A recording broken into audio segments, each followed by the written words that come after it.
Hello, hello. This is Pauline from Pauline Art Stuff, and I'm back for another color along. This time we're gonna color in a Disney mystery book. As you can tell, it is called Les Grands Classiques, and this is tome 1. So because it's the first one, there is not tome 1 on the cover. It's just called Les Grands Classiques Coloriages Mystères. So yes, we're gonna color in this one. I already did a lot of them. So today we're gonna color this page, and I'm not gonna tell you what it will be. You probably have seen the thumbnail, so you might already know. As you can see, we've got this many colors. I've written down my abbreviations for which colors I'm gonna use. These are the Tule Art paint markers, which are these ones. These are the set that I own. So I've got the Essential set, Wildflower, Earth Tone, Skin Tone, and the blues and the purples. Especially the Skin Tone and these browns are really useful for a lot of pages. And these contain a lot of vibrant colors, which are a lot better for a lot of pictures in books like this. So that's how I usually pick out my colors. If it is ET, that means earth tone. Wildflower is WF. So essential is just an E. Skin tone is ST. Blue purple is either blue or BP, whatever I feel like, because I don't have others that is called like that. So that's how I know which colors to pick. Then I also have my blotter page and my cleaning thing for my nips. And I usually pump them if necessary on this paper and see if the flow is nice, and clean them with this before use. Because yes, the Tule Art do clog up really easily. So we're just gonna start. Before I start, I'm gonna show you that I'm gonna use these clips. I've got like a hard cardboard print behind it, so it stays nice and flat. And then I just pick up like a part of my book and I just clip it like that, so it's stuck there. Because the moment you're gonna start painting this page, the edges are gonna curl up sometimes because of the wet paint. So like doing it like this, they're pretty much out of the way, except if you have to do those corners up there and down there. But for the rest of the time, they're out of the way. So I'm gonna zoom you in so you're a bit closer. Like that's how it looks like. This is a really easy, beginner-friendly book. Like this number 1, that's black. So the outline is really big. See my finger in the outline? That's massive. So yeah, this is a really beginner-friendly book. I will show you some of the solutions. Like for instance, like the first few are like these. So you can see they're not really that complicated, and they all have the black outline. So yeah, that's what you can expect. A lot of portraits as well in this one, like Mushu, really nice. See what I mean? They're usually pretty simple pages.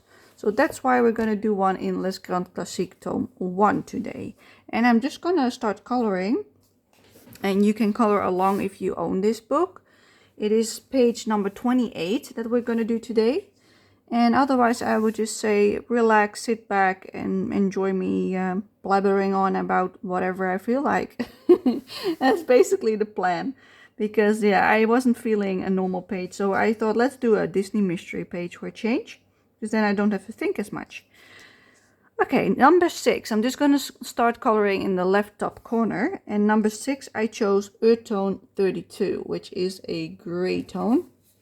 It is that one. Number 32. So let's grab it. That's this one. And I'm gonna shake it. So yes, you're gonna hear me shake the pen and everything that's involved with them. And then let's just start. So I will clean the tip and then we can get going. Priming it on the separate page, and there we go.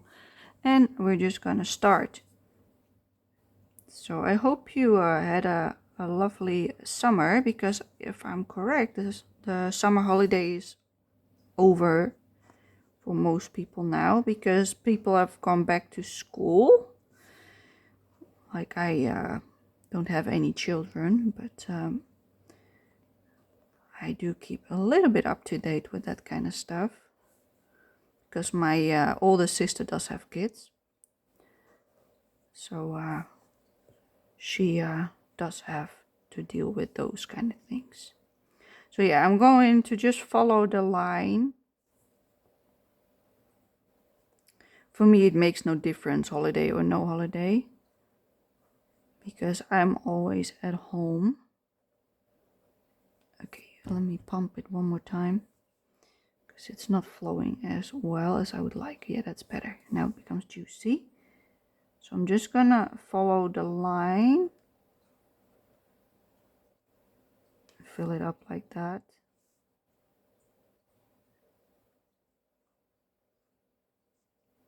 So I know what to fill in afterwards. That's how I usually handle these kind of pages. I just start coloring in the top left corner, because then my hand is not in the way of where I want to paint. Because if you lay your hand down in this, it becomes really messy. And now I'm just gonna fill it in. Some people like to start with the black outlines. I like to end with them. So that's my strategy. Just color everything in and then do the black outlines last, because if you then messed up and went over the lines a little bit, you can clean it up. And if you do the black outline first, you have to be careful every time you are close to a black line. I prefer to just do that just with the one color instead of with every color. Yeah, as you can see, it leaves a scratchy texture, see, on the page. And if you don't like that, then maybe the Tule Art paint markers in the smallest nib is not for you. Because that's also the part that I don't like. And the flow is sometimes not that great. So I keep pumping it, but sometimes it just doesn't want to work as well. So yeah, I'm looking into other brands that are refillable or replaceable. And I heard somebody talk about the Molotov paint markers. They are made in Germany. And you can actually refill the actual marker. So you get like a paint marker with a really long tip in it, which you can also replace with other sizes, which is wonderful. They call it an all-in-one, I believe. And they've got like refill bottles that you can use to fill up your paint pen. I don't know if that's like something I would like to invest in, because they don't have a lot of browns. Everything else, it's like pretty okay. They've got 72 colors, I think. That's my cat. I don't know if you hear her, but she's meowing. Like really lightly. But yeah, they don't have a lot of browns. They only have like 2 brown colors. And one of them is like a warmish brown, and the other one is like more like sand color. I don't call that brown. Okay, let's see. Any more 6? Oh yeah, this is also a 6. So I missed that part. And this part is also 6. So yeah, I'm still investigating if there is something else that is refillable or replaceable, because as many of you probably are aware, America has got the new tariffs active. So that means that also, like, not just for Americans, but also from people outside of America, we now pay an additional tax for the Americans. So we already pay for like our own country, which was for my country, the Netherlands, that's about 30%, I believe, for stuff outside of Europe. And now we have to pay an additional 25%, I think, to America as well. So our prices also went up from everything like coming from America. So that makes these Tule Art paint markers even more expensive than they already are. Plus the fact that I'm like, I hate the texture that it leaves on the paper. And the fact that you have to buy them in packs of 4 paint markers for one color. That makes it a pretty expensive supply. So I was like, maybe I should look to a different brand and find something that I like better. Like I also have the Guangna paint markers, but again, I don't think you can like buy just one color. I thought they only bought, like you can only buy them in like a 12 pack or something. And yeah, that's also not ideal, but they are at least cheaper, so that's a temporary solution in case I do need something. That's something I could do, like just buy a set of browns, for instance, if my browns run out, like things like that I could consider. Because buying these would be very expensive. And I don't mind paying more, for supplies that I can reuse. But if every time I need refills, I have a massive bill because I need to pay another tax and this and that and blah, blah, blah, blah, blah. Like, no, like I'm not made of money, like I'm also on a limited budget and I rather spend it on coloring books or other things than paint pens that are supposed to be like affordable, hopefully, which they are not at the moment. So yeah, I have not decided what I want, but I'm thinking about buying like a separate Molotov acrylic marker to see if I like the nib on the smallest size and see how easy it is to replace the nib with a bigger size, etc, etc. And if they clog up, that kind of stuff. How they feel, how they look on the paper. And if I do like them, then yeah, I would definitely consider investing. But then I'm still having the issue of the browns. So I have no idea what to do. And I don't want to go to the water-based felt tip pens because they leave streaky texture and I don't like that. Let's see, is there any more 6? Not right here. There's some on the bottom of the page. So I'm gonna just move you up. Like I see 5, I see 6 over here. So let me move it a little bit lower. So it's in screen again. And let's continue. So this is how I usually do it. I just go all over the page. So if I filled everything up on top, I just look to the rest of the page if I miss something. And I continue on. But yeah, the hunt for paint markers is a tough one because like everybody has their preference, But I would really like something that can last, so that if you have like your swatches, you can just endlessly use them and also refill them or get a replacement instead of having to buy a whole new set of something, because I don't like that. Let me see. I colored over the number 5. Okay, that's a mistake. So yeah, I'm just taking my time to see what else is out there, and I will buy like the Molotov to test it out to see if that's better. And it's still like really expensive, but it's still more affordable than the Toolyard paint markers, funnily enough for me, because they're made in Germany, which is in Europe. So that saves me taxes and shipping and all those wonderful things. Because before I knew that it was expensive, but at least it wasn't only our taxes, and now it's like double. Like, no thank you. Then I rather don't buy it at all. Then I rather look for something else, even if it's the Guangna. I have no idea how long they will be around for, because with AliExpress and Temu, you never know how long they will sell something. Because if it's a hype, they sell it in every kind of way you would possibly want. And then a few months later, when it's no longer a hype, then new stuff comes and the old one just disappears. So I don't know if the same will happen for these paint markers. So that's why I'm a bit more like focused on just different brands, So if you know of a brand that is not American, but more like in Europe, and they've got refills or stuff like that or replacements, let me know. So I would be interested in testing them out. So I don't mind saving money for supplies, but I do mind if it's like that big of a chunk of money. And if I would know like it would take me forever and a day to finish them, then sure, I would still buy them. But not against a price that is like literally becoming unreasonable.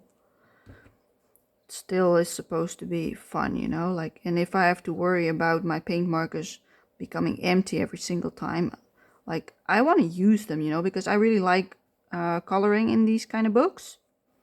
And if I can't use the colors that I like all the time, then yeah, then the fun is basically a bit like literally like that. Like, then you don't want to do it, you know, because if you don't have the right colors, the result becomes a lot less nice and you might not enjoy it as much.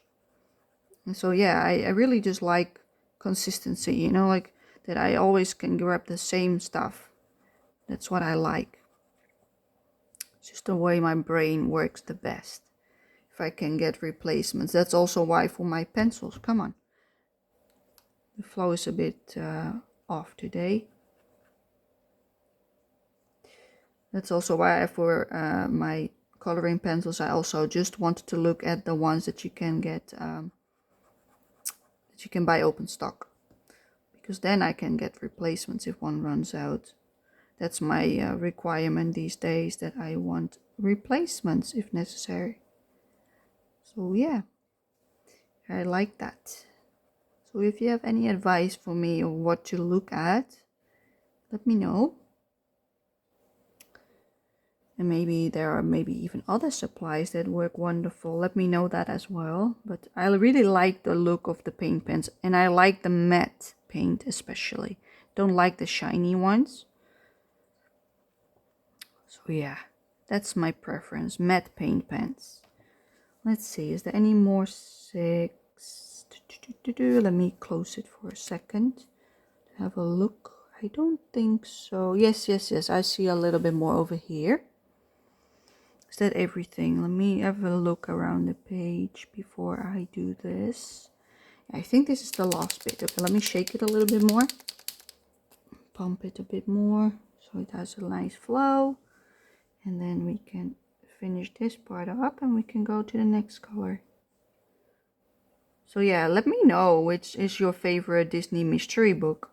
Like I only own 2 books at the moment. I own Let's Count Classiques tome 1, which is this one. And I've got, that's number 5. I'm messing this up again. And I've got the tome of Princesses number 1. And the ones that I've got my eye on that I would like to buy are Princesses tome 2, of course. Yeah, who doesn't want the princess ones, you know, like I love them. So yeah, that's definitely something I will buy in the future. And then I have my eye on the Beauty and the Beast one, which have 50 pages, single-sided. And the Little Mermaid, which is also 50 pages, single-sided. Those 2 I definitely want as well. And then I'm considering the Lilo and Stitch that is still, it still has to be released at the time I'm filming this. Today is the 6th of September. You'll probably see this next week, somewhere around that time. Because I'm always taking my time when making these videos so that I've got plenty of time to do everything I need to do for you to see all the colors on screen and stuff like that. So yeah. But yeah, those are the ones that I've got my eye on. And the one that I'm like looking at but don't know for sure if I would like it is Fitro tome 2, the mystery book. Because that also has a lot of black outlines. And I like the ones with the black outlines. Let's see, I think that's it. Let me clean it before I close it. There we go. Then I close it. Then we continue with number 5. And for number 5, I need Earth Tone 31. That one. Yeah, I love these books. But if I would just buy everything I like, I would literally buy all of them. Or almost all of them. I don't like the Pixar ones or the Looney Tunes, that kind of stuff. That's not for me. But I do like the Smurfs. So the Shrooms. Shrooms, I think that's the name of it in French. So I like those. And the Looney Tunes I don't. So Pixar I don't. And I think those, and the Mickey Mouse ones, like the one with Donald Duck and such. Those are also not really for me. But everything else is perfectly fine, you know. Like I've seen the Petite Poupée, which is like the little princesses, basically. And it's so detailed. Like the new one, the square one, is so detailed with so many colors. I think I would go crazy, you know. Like I do this for my for relaxation, basically, when I'm a bit too tired or not inspired to color anything and I still would like to color. This is like my brainless coloring, as I call it. And I do this whenever I don't feel as well. Let me pump it a bit more. And yeah, then I don't want to have to fiddle around with gel pens because my paint pens are too big for the spaces to color. So yeah, I would never buy that for that reason. And that also stopped me from buying the love story book, because I also saw really tiny spaces on that one as well. But I do like the pictures in it a lot. But yeah, it's a bit tedious if it's tiny, you know. So, and I don't like to use gel pens. Every time I move my pen out of view, I'm pumping it because the flow is not well. So I have to pump it every time after a while. So it gives me some more paint. Okay, that's that corner. There's more on the bottom right, like all the way this whole side. All the way to the bottom. Let me see from here. So yeah, I really like the ones with the princesses. I like the portraits, but I also like the fluffy animals. So I do have some that I really like the look of. Like I like the seasons one, nature, the petite animals. I think petite beds it's called. The little animals, the companions basically. I really like the look of those, but if I have to pick just like a handful, I would definitely go with the princesses instead. Because my motto with these books is if I color enough pages, like if the new book I want has 50 pages, I first want to do 50 other pages. So if I complete 50 pages in this book, then I can buy one that has 50 pages. So that I don't end up with 10 books with only like a few pictures painted in all of them. So yeah, this is the part that's a bit unhandy because of the clip, so I have to go around it. But that's okay. It's only for the corner. So yeah, that's why I have that rule for myself, because I know myself. I love almost every Disney movie. So I would just buy and buy and buy because there's so many coming out that are so lovely. There's more 5 over here. That I would have a huge collection if I would do that, you know. And I don't like it if coloring books just stand on your shelf and are not filled up. Even if they just fill up slowly over time, you know, that's perfectly fine.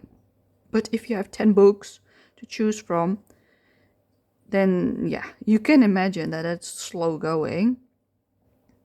Because I usually do around 6 pages a month from my Disney books, roughly, give or take. Some months I do more, some months I do like a little bit less. But usually they're pretty, like a pretty amount, you know. 5 or 6 pages is perfectly cool. That's quite a lot for most people. But that's because this is my my bad day coloring book. And I've got a lot of bad days usually. And then I usually also take 2 days to color them. So yeah, if I've got 10 bad days, that's like, for me, that's little. Because I've got a lot of bad days usually. But I still try to color in my other books. But if it doesn't work, then I just switch. Or I start with this and then switch, you know. Because then I'm warmed up sometimes. Sometimes that's all it takes. To warm up. To do something, and then all of a sudden you get some energy because you get excited. That's fake energy, as I call it, but it does work, you know, because it's really relaxing coloring. So sometimes it helps to just get you up and running, and if it doesn't, then at least you call it something. I especially like the vibrant books with the vibrant colors. Like I really like Jeremy's books and Alexander. Those two artists have a really nice style. That's the only thing I don't like about the Beauty and the Beast book. There are no black lines, or almost no black lines. There are only a few.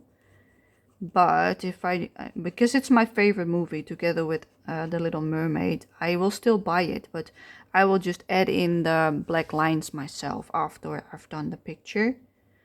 So it does have black lines. But then, yeah, you do it like how it's supposed to be done. And then I just add them in at the end.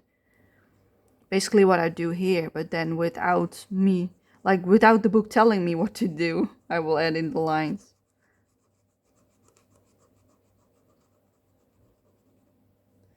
So yeah, I thought maybe it's time for another Disney color along, because I do a lot of these and I know a lot of people don't like them. So I don't want to do them like all the time.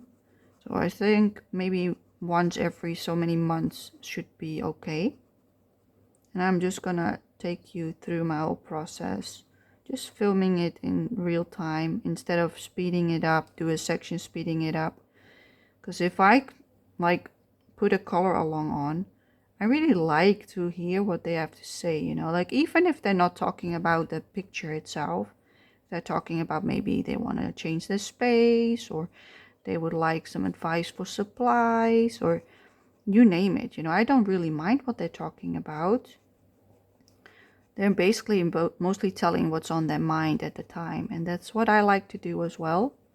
Like right now I'm like trying to figure out what I would like for these books if I want to buy more, because like this book, the one I'm coloring right now, was for me, it's, I would call it a misbuy, because I've got my preferences elsewhere, because there are also a lot of pages that I don't like in this book, and I didn't really realize that before I bought it, because I wasn't as smart with knowing that there are flip throughs. Like I knew there were, but I didn't think this book would be having so many like ugly pages, as in the bad guys ugly pages. I thought there would be more princesses and animals and such, and yes, they're there, but not as many as, for instance, the princess book, you know. That's like really a different kind of book. So I regret buying this one actually. But I do still enjoy coloring them. I should go over that with the other color later. So yeah, that's why I've become a bit more careful with what I would like to buy, and make sure that I really like them before I buy them. Like that's what happens, you know, when you first start out with these books and discover that they are actually there, you know, that it's actually a thing. Because I love my Disney. So yeah, I just thought let's go for number 1, because I can't choose. That was a mistake. I should have just like colored in my princess one, and then later on decided when I had more time to look at flip throughs and such. But I did not. So if you are a beginner that wants to start your collection, my advice is check the flip throughs if you do mind what you're coloring. If you don't mind at all what you're coloring, then no, you don't have to. You can just buy whatever you think looks nice from the front, basically. And maybe you're more like a collector and you just buy all of them. But trust me, there are a lot of them, and more are coming out each month. I think they've got at least like 4 or 5 releases each month. It seems like it. I don't know for sure, but I like to watch Bruno Art Gallery here on YouTube. He's a French YouTuber, and he gets packages from Hachette Hero. So he always shows like the new releases like before they come out. Basically like a promotional videos, you know, like with the flip throughs and such. And I really like watching them, so I know what's coming up next. If there's something I like, I write it down, and then later on I look at it again, because I like seeing the flip throughs. I think this is all for number 5. Let me check number 4. Yeah, I think that's all for number 5. Let me clean it, and let's take the next one. But yeah, I've really taken a step back for like, what do I want to buy because of this book, because I felt like I made a mistake by buying it. Let's do the D, which is next to it, which is Earth Tone 22, which is an orange. Is that correct? I think I changed the colors because, yeah, I'm not going to tell you what it is. You will see. You will see what it will become. I changed the colors of, like, as you can see, the D is more like a dark brown, and I chose an orangey brown. more like an orange tone. So yeah, I changed the colors because I probably did not like them the way they are. So that's what I do as well. Because some of these pictures are really printed really dark in the back of the book. That's also something that I did not know before I bought them. That there's a thing such as, oh, that's C. Pay attention, Pauline. That there is also some books that had misprints or actually numbers missing. Like when you color a picture, that there are no numbers or letters or anything in the sections. That also happened. Like the page next to this had some sections that had no numbers in them. So I literally had to flip to the back to see how I should color them. And yes, some of the editions have those printing errors. Some had double printed pages, like where they printed stuff over top. Like, and not talking about the Trump Lowell or whatever they call it. That's supposed to have a picture before you color it. That's not what I'm talking about. I'm literally talking about that they printed two pictures literally on the same page. It was just a printing error, you know? And it was a mistake. They even admitted it, but never changed it. So then that book is useless to you, especially if you pre-order them. Then you're pretty bummed, you know? So yeah, that happened as well with some books. There's more D over here. Let's see. C. That's a C. So D is here. So that's why I've been more into the flip throughs now. And I just like looking at the flip throughs, you know. It's nice to see all these wonderful pages. But yeah, I also really like the family book. Because it's also really vibrant with the colors again. But there's so many that I do like. But I literally just write them down if I like them. Like Girl Power I also like. But that's because there's a lot of princesses in them as well. So yeah, I give my preference to those. But I have decided that I'm not gonna buy any new ones until I've actually done the amount of pages that I need for the new book. Because I can basically have a total of 200 pages for me, for my collection. That's my own made rule. That's my own made up rules, you know. Nobody's telling me that I should do that. That's just something that I made like for myself so that I don't overbuy on my Disney books, because otherwise I would buy all of them. Every single one of them that I like. Then I probably would have 20 books or so. I don't know. A lot of them at least. And that's not what I want. I really like working from front to back in them. The only reason why I skip around sometimes is because I'm doing body colors with my friends. And then usually we just pick like a character. And then I pick one from my book if I've got it. And then she also picks one from her book. And then we can color together, basically. Even though we don't own the same books. Because that's the problem with these. You know, there's so many that there's a big chance that if you have a friend who likes these too, doesn't have the one you have, they might have a different one. That's totally okay. You can just pick a movie if that's what you prefer, but you could also just pick a character. And you could like decide like 1 week, like this month you can decide. Next month I will pick one. Or you both pick one, you know. If you want to do 2 pages, you can both pick one. Or maybe you would like to challenge yourself and do like a bad guy and a nice guy. Or a Pixar movie and a Disney movie. Like I don't think there are actually any Pixar movie pictures in this book, if I'm correct. I don't know exactly. I have not checked it. But I don't think there are some Pixar, because I know there's Toy Story in this one. Like Mike Kolinsky and that kind of stuff. So there's some in here. But not that many. So yeah, you could do that as well, you know, to challenge yourself to color more in them if you don't do it that much. Like most people that are like addicted to color by number do a lot of them each month. But yeah, they might not have the Disney ones. They might have like the landscape ones. Like I've also noticed that Hachette Hero has a lot of new ones coming out with like animals or buildings, or even fantasy type of books, you know, like with cute little animals, sorcerers.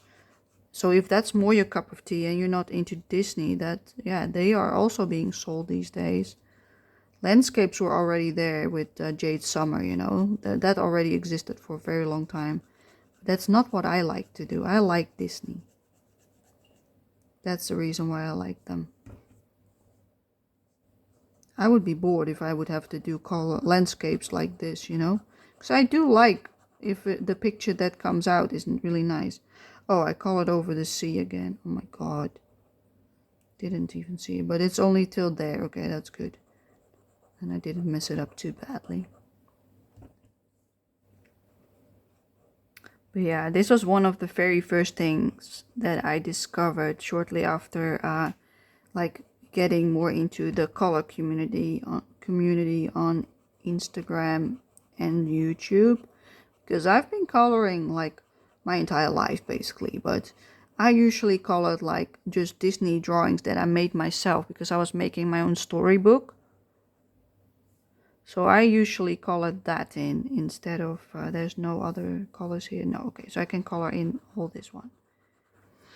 So yeah, I was mostly coloring my own drawn pictures from like storybooks from Disney, and I would color them in, day out. That's what I did for a very long time. You can also see that on my Instagram when you scroll back, scroll like down, down, down, down, down. I've got a lot of pictures of it, because that's what I used to do then.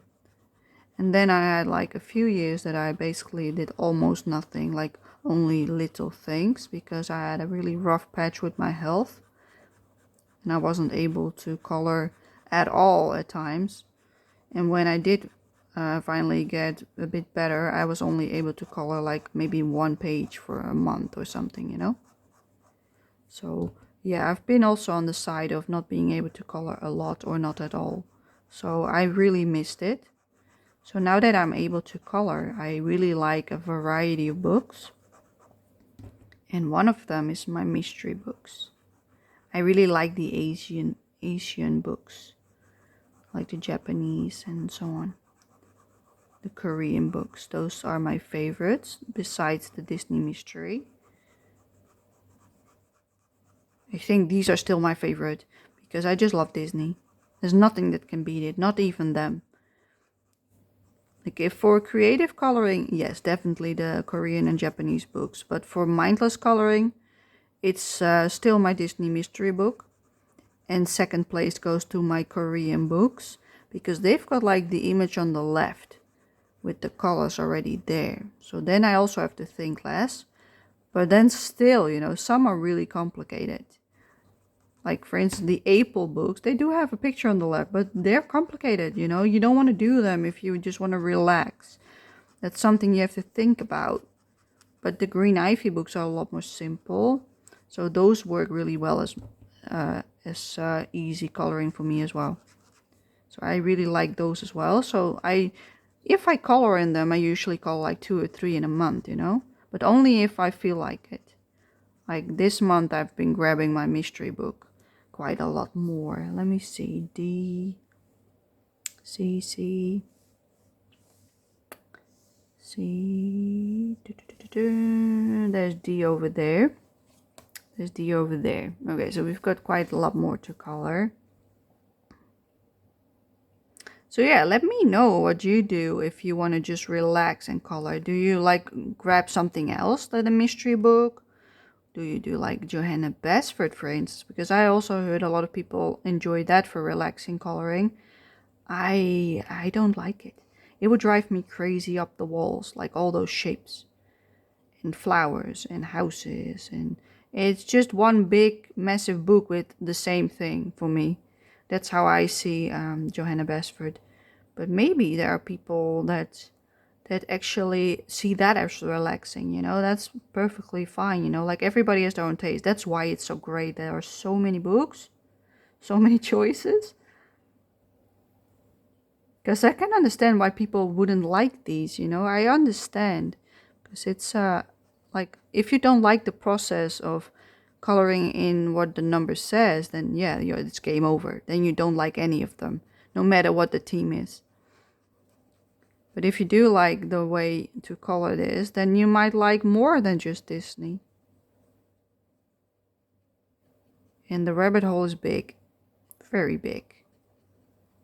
Which is good, because that means there's a lot of choice, but it also makes it almost impossible to choose just one or two. So yeah, I think I've colored about... I have no idea actually, because I didn't update my trackers yet for last month, and I think I did 8 pages last month in my books for the mysteries. And I think I'm now at 40 something. I think I was at 38. And I think I'm now, so plus 8, that is 46? my counting is pretty bad usually. Counting is hard, you know. Used to be a bit better than now, but these days it's just bad, terrible, bad. I can't like the small calculation I can still do, but the big ones, as soon as it goes over 100, my brain is like, error, I can't do it.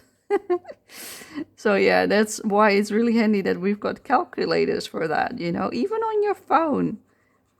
I grew up in the age that you had to do stuff without your calculator in mathematics on school, you know, like you had to do it all by hand, no calculators allowed. Yeah, you had those really graphic ones, the big calculators, you know, but the graphics functions. That's what we had. But those were only allowed if you made a exam with those kind of stuff. Yeah, totally different time. Like nobody in their right mind would do stuff out of their brain right now if you've got like a calculator inside your pocket. Unless it's a really easy equation, then yes, of course you would just quickly calculate it. But if you suck in it like I do, then no, you won't. It's perfectly okay to use a calculator. I'm glad they are there. But yeah, I've done something like 45 then. Let's say 45 just to make it simple. Probably more, but let's say I've done 45. That means I'm only 5 pages away if I would like my Beauty and the Beast book. But if I say no Beauty and the Beast, but I want the Princess 2 book, then I need another 55 more. You see my problem? Like, I really would like a new one by the end of the year. Like in January is my birthday. And that's when I would like to buy a new Disney book. A new mystery book, that is. So yeah, that's how long I've got to see how much I can get done. I'm not gonna like do many pages just because I want a new book. No, I'm just gonna do it as I always do. I just do them when I feel like it. I'm not gonna focus them, none of that bullshit. I'm just gonna color whenever I grab them because I'm not feeling well. So just whatever I color, like every single month. That's how I do it. Because my focus is always on the other books. This is just like when nothing else is good enough, this will be grabbed. So this one will be colored in anyway, no matter what. Every month it gets attention. And if that amount is like 50 pages a year, then so be it. And if I want a book from 100 pages, that means I can only buy one once every 2 years. Like, yeah, I've made my peace with that. That's the way I'm doing it. Even though I would like many more. Yeah, I think like watching Celia, I think Celia, also on YouTube. She is a French YouTuber as well. I think Celia. I will put her on screen for you. But yeah, she also does like vlogs. And she had a vlog about, I think 2 or 3 months ago by now. Maybe even longer. Because I started this channel in May, I think. And it was around that time that I saw a video about these books. She was saying like that she got really overwhelmed with all the books that she had. Because she had like, she thought she had 14 books. But it turned out more like 17 books or something like that. And she made like this spread with blocks on them. Like little squares on it. For each page out of every book that she owned. From the mystery books, that is. And she had like I don't know, a stupid amount of pages, like say 2,000 or something, you know, like ridiculous amount. It would take at least so many years to color that, you know. And that's what was like, she was like, yeah, enough is enough. I've been buying them since they came out, and I keep buying them, and they are still empty, most of them. And I just want to color what I've got. So she made that sheet so she can hold herself accountable for like actually coloring in the ones that she owns. But she only does that for her mystery books. And that's what inspired me to do the same thing. Only because I did not have that many books, I was like, let's just buy 2 of them and color in them, and if one is done, I can buy a new one. That was the idea. That was around the time when the ones with the 50 pages were less available. There were not as many as there are now. Like, they probably were there, but I did not even know about them. So I bought 2 of 100 pages. Maybe when looking back at it, I might have preferred 2 books of 50 instead of 1 of 100. But yeah, that's all looking back at it. But that was what inspired me to do roughly the same, you know? So, oh, that's also number C. So it actually goes like that. Oh, okay, I should fix that when doing the C color. That's why I'm doing it the way I do. Like, yes, it's really like strict. And some people don't like that. They just like the options, all the options. They like to flip through them and all that stuff and just color whatever they feel like. I like to go in order. That's what I do if I color on my own. I go in order of the book. But yeah, I can imagine both ways, you know, because they are really addictive.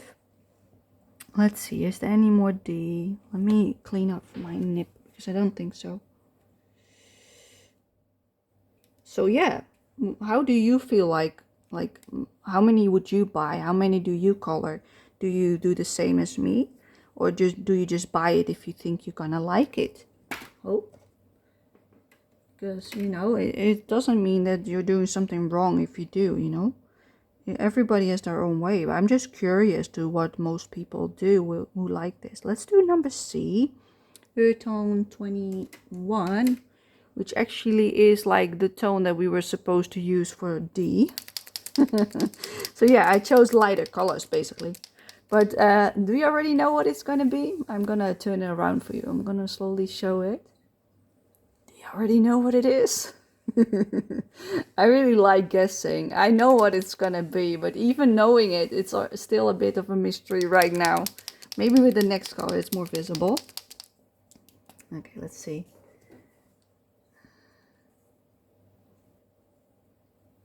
So yeah, that's basically all I had to say about my mystery books, which is a lot. I already talked for 50 minutes, I think. Almost. 45-ish. But yeah.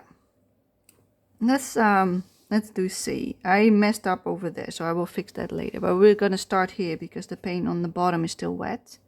And I can lay my hand on top of this. Number C.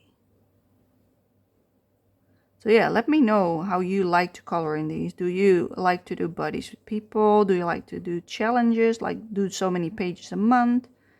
And how do you do them, you know? Like, what is your favorite way of coloring in these books? Do you just do whatever you feel like? That's also an option. Let me know, because that would inspire me as well of what I could do with my books, you know? Because right now I had the Disneyland Tour Challenge from Morgana Color Passion. Morgana Color Passion is also a French YouTuber. And that inspired me to do like villains, because there were several attractions in the challenge that each of them had a different assignment. So for one of them, you, like the Princess Pavilion, you had to do like a princess page with a buddy, for instance. And you had one for like a villain. So I really liked to do the villain pages. So I did like 2 villains. That was one attraction, gave you amount of points. And that's what I did. Like, I did a lot of villain pages, one after the other, because those are the ones I don't like as much. So getting them out of the way was a nice challenge. And it ran through, that's also C. Oh, I thought it was a number 1.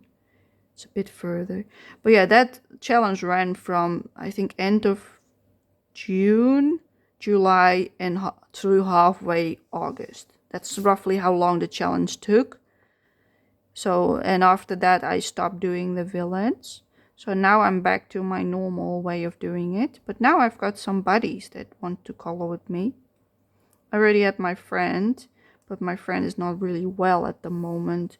So she and I did not pick any pages for September. So I'm just doing my own thing. I'm doing the pages that I did not flag with her.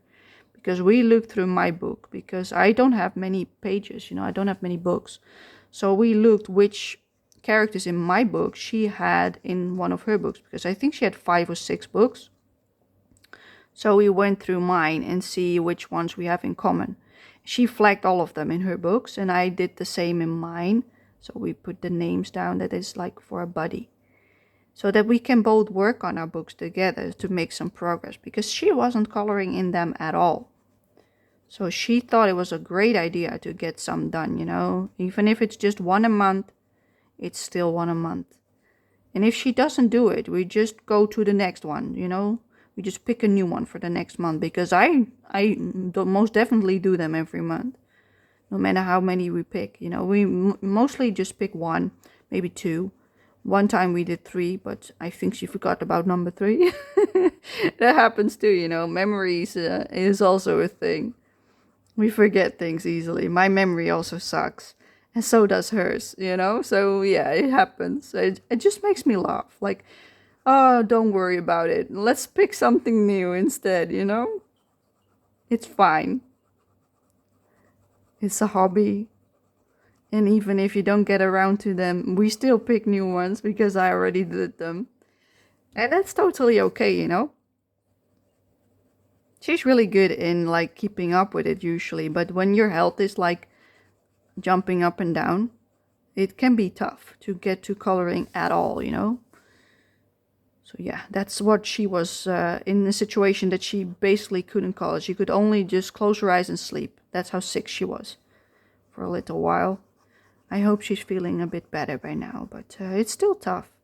It will take time, Like just like I did not feel too well for the last months. My body was just like going into one thing, from like one thing to the other. No time to recover. Let's see, there's also some sea over here. Let's do that as well. So it's like I don't smear in my own stuff. So if I would color here and then do that, I would be like my hand in the paint. I don't like that.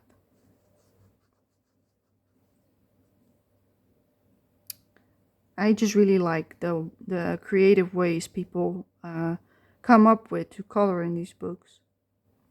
I also saw some people who picked like a Disney movie and they would watch it and then they would also color a page from that movie. But one a month would be too little for me. So I would prefer at least 2, Especially if I do so many. Like 2 is perfectly fine, Then I still have some freedom to color whatever I please. And I have a goal. That's what I like, So yeah, please let me know how you like to color in these. Because I can use some inspiration, of how to go about it. I would love to hear it at least. And also let me know if you like this kind of color along or that you prefer me doing like music under them with Speedy Gonzales mode. Because that's also something I could do. But if people prefer the chatty ones, let me know. Because usually I do the chatty ones. I don't like to watch the ones with music myself unless I want to fall asleep. Because that works great for falling asleep. But yeah, I usually, if I want to color along or just listen to them, I want them to talk to me.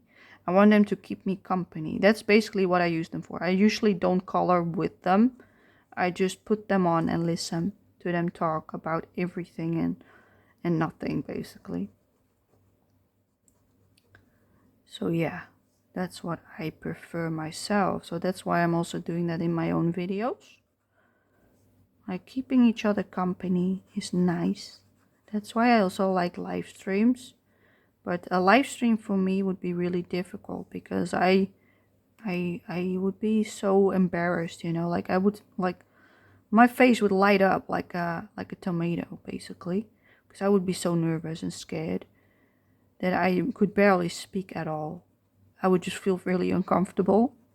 Like I finally got over the fact that I'm recording myself while coloring and talking at the same time.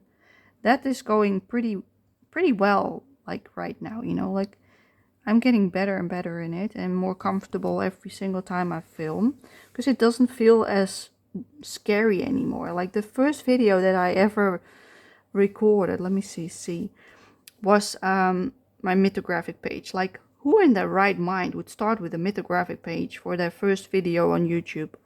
Well, that was me. Like I like, no, that's not a good idea, people. It took forever.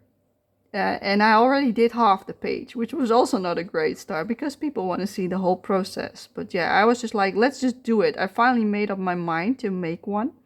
And then afterwards, like looking back at it, I'm like, that was your worst idea ever. Like, why, you know? Why didn't you just start with something simple? But no, I had to do a mythographic because that was the page I was working on at the time, you know? And I usually finish the page before I do a next one. That's just the way I like to do it. I don't have more than 2 whips going at a time because if it's a really difficult double page spread, I like to take breaks from it. And that's why I've got like a second whip, you know, I'm working on. There's no C over here. Let's see. No. Okay, so then we've got our mistake over here. Let's see. This was the mistake. Okay, good. Fixed.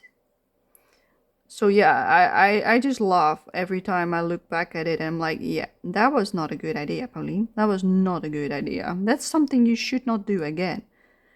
Like you could do it, but maybe when you're more comfortable, like right now, instead of when you're like so nervous that you can barely talk.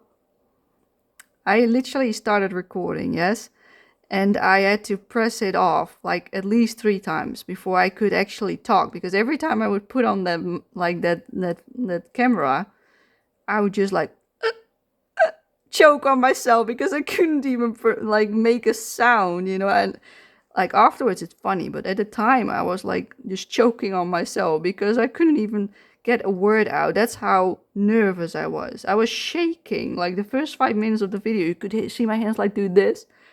It was a mess. And now look. Da, da, da, da. No shaking, people. I can even be happy in myself in these videos without making a mess of it. Oh yeah. Brilliant what you do when you're like doing something for the first time. I'm happy that it feels a lot more comfortable now. But yeah, live streams, no way. That's scary. That's really scary. I don't want to experience that again. Oh, I did miss a C. Okay, let's do this part. Let me see. Yes, I'm in view. So yeah, that was a one-time thing, luckily. So yeah, I became better at filming without feeling anxious really quick, luckily. And there are a lot of lovely people that were really happy to see my color alongs, which also made me really happy because I really like to connect with people, do buddies with them. That's also one of the reasons why I made this channel, just to have connection with other colorists around the world. Have maybe coloring dates, you know, that kind of stuff, because that's pretty hard when you're living around the world, you know. Like my friend lives in Australia, like yeah, when I'm awake she sleeps and vice versa. That's not really you can't really make a coloring date then, you know. So yeah, that's a bit tough, but besides that we've got nice conversations. So mostly in the early in the morning or late in the evenings. But yeah, we could not do like coloring together, that we just like phone each other and color a little bit and chat for a while. That's not possible for us. So yeah, that would be really nice, you know, to have somebody next to you while you color, keep you company. I would love to have people around me closer to my where I live, for instance, and color together. Like I've got my sisters, but they don't color like I do, you know, like they maybe, luckily they come by to color with me like from time to time. But yeah, that will be over soon as well, because right now one of my sisters, I'm a triplet, one of them sometimes comes on Mondays just for like an hour, maybe 1.5, maybe 2 hours, like depending on what she feels like. She just comes over and colors a little bit in her book. So her book is actually in my cupboard because she basically only colors when she's here. She doesn't color as much. And my other sister has now 2 books. She has a brown bear book, the one that you have to search and find, that kind of book, really detailed. And she recently bought a Tokumeku book with the bears, the Bear in the Wonderful Town, I believe it's called. So yeah, she's into bears apparently. And she also doesn't color as much. But lately, because she bought herself a new set of pencils, she has colored a little bit more. And she has been here. There's a here. She has been here a few times to like check her new pencils out, help me clean up my stuff a little bit, because it was a mess. My shelves and my stuff was a mess. But that's because I'm in a wheelchair and I'm not capable of everything. And my energy is also really low because I've got chronic fatigue, chronic pain. I've got all the chronic stuff basically. So I'm basically always feeling crap and in pain. So doing cleaning and looking through my stuff, getting rid of stuff is really difficult. Like I do stuff on my own, but when it comes down to like actually doing the physical part for like moving it and throwing it away, that can be really difficult. So I usually have a whole stack of stuff which I have cleaned out that I want to get rid of, but I can't really do that myself. So she was really like, she was sitting next to me and she was like annoyed by all the junk, basically. That's what happened. And she was like, I need to clean this. I need to help you clean this. So that's what we did for like 2 days in the weekend, I think, last weekend, I think it was. And I was so grateful, like, because yes, it really was a mess, it really was. Can't deny that. It was really a mess. But after we'd done that, like, it's not like it was a massive heap of junk, it was just a few things here and there, but it felt really messy because it was laying out in the open. And everything looked messy because of it. Well, it's really organized. My desk is really organized. And now it's even better. Now if I look at my cupboard, I'm like, oh, it actually looks nice, And yeah, I prefer nice over messy. So I was really grateful that she helped me. But yeah, she also comes to color like from time to time. But right now she's like trying to find her colors in her books. She made copies of the pages that she wants to color. She doesn't know how to pick her colors yet. So instead of going on her precious book, she just made copies of all the pages in the book and she's just testing stuff out. That's what she has been doing for a while now. And I think she's having fun. I think she has. But yeah, it's sometimes difficult because she only has so many colors. She bought the Chroma Flow set, the 100 set. And she has the Lyra Rembrandt, which she got from me. I gave them to her because I don't use them at all. So those are the 2 sets that she's got. And that's the color she can pick from. But the browns are, like, there are browns, but they're limited, and the pinks are also pretty limited. You don't have like a nice soft salmony pink, for instance. And the skin colors are usually really like scratchy. So she doesn't like using those either. Even though you've got them, they're not really nice to use. Like the Chroma Flow pencils, they're wonderful. But with the Lyra, it's a hit and miss, basically. Some are really nice, others are scratchy. So you don't want to use those. So she had a bit of trouble finding out which colors she wants to use on her bear page. And that's why it's good you can just make a copy, and try it out before you put it on the page. Especially if you only have like 1 or 2 coloring books. That's perfectly fine to go around like that, So if you're afraid, that's also a good tip. Make a copy, try it out before you do it. And if you like it, go for it. She already decided that if she finds color combination that she likes, she's gonna stick it in a book, basically. So the copy pages, she's gonna stick in a book if she likes the combination. And she's also writing down the combination on them. So you can see how it's colored and you've got the colors next to it. so that if you ever want to do the same thing on a different book or a different page, you can just look back, like a catalog, you know, of all the combinations she likes. I think that is a great idea, you know, especially if you're not that great in color picking. That's a great way to go about it. If you like see people using certain combinations on YouTube, write it down in a book, color something with it so you know what you had envisioned for it. Because usually when you see a combination, you would like to do it on a certain page.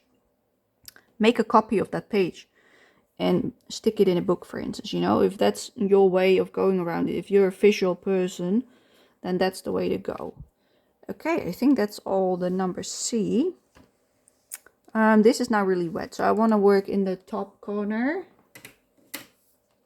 Let me have a sip of my drink because I've been talking for an hour.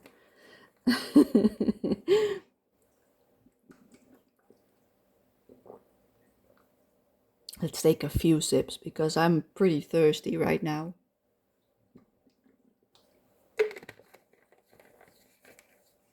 Look, I've got a really nice Tupperware bottle, like half a liter or something. So I should get hydrated, but I forget to drink when I'm coloring.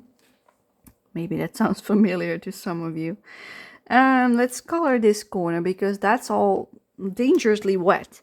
Let's see, number E. What is number E? Wildflower 12. Is it? Wildflower 12, it says on my screen. Or on my book, not on my screen. Wildflower 12 is this, but my color thingamabobby shows this. How is that correct?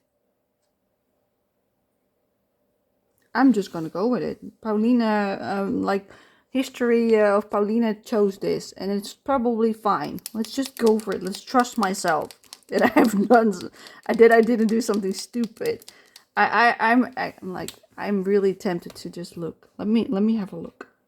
I want to see if I messed up, or that is actually a good choice.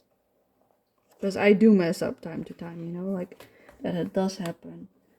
Oh, it's for his belly. Okay. What did I pick for the other color? Number F. 16.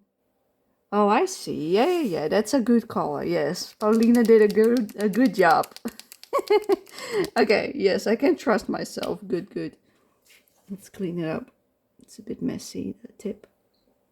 Like I'm literally having a towel which is a bit wet. I made it wet with like water so I can clean it. And then the tip is nice and clean.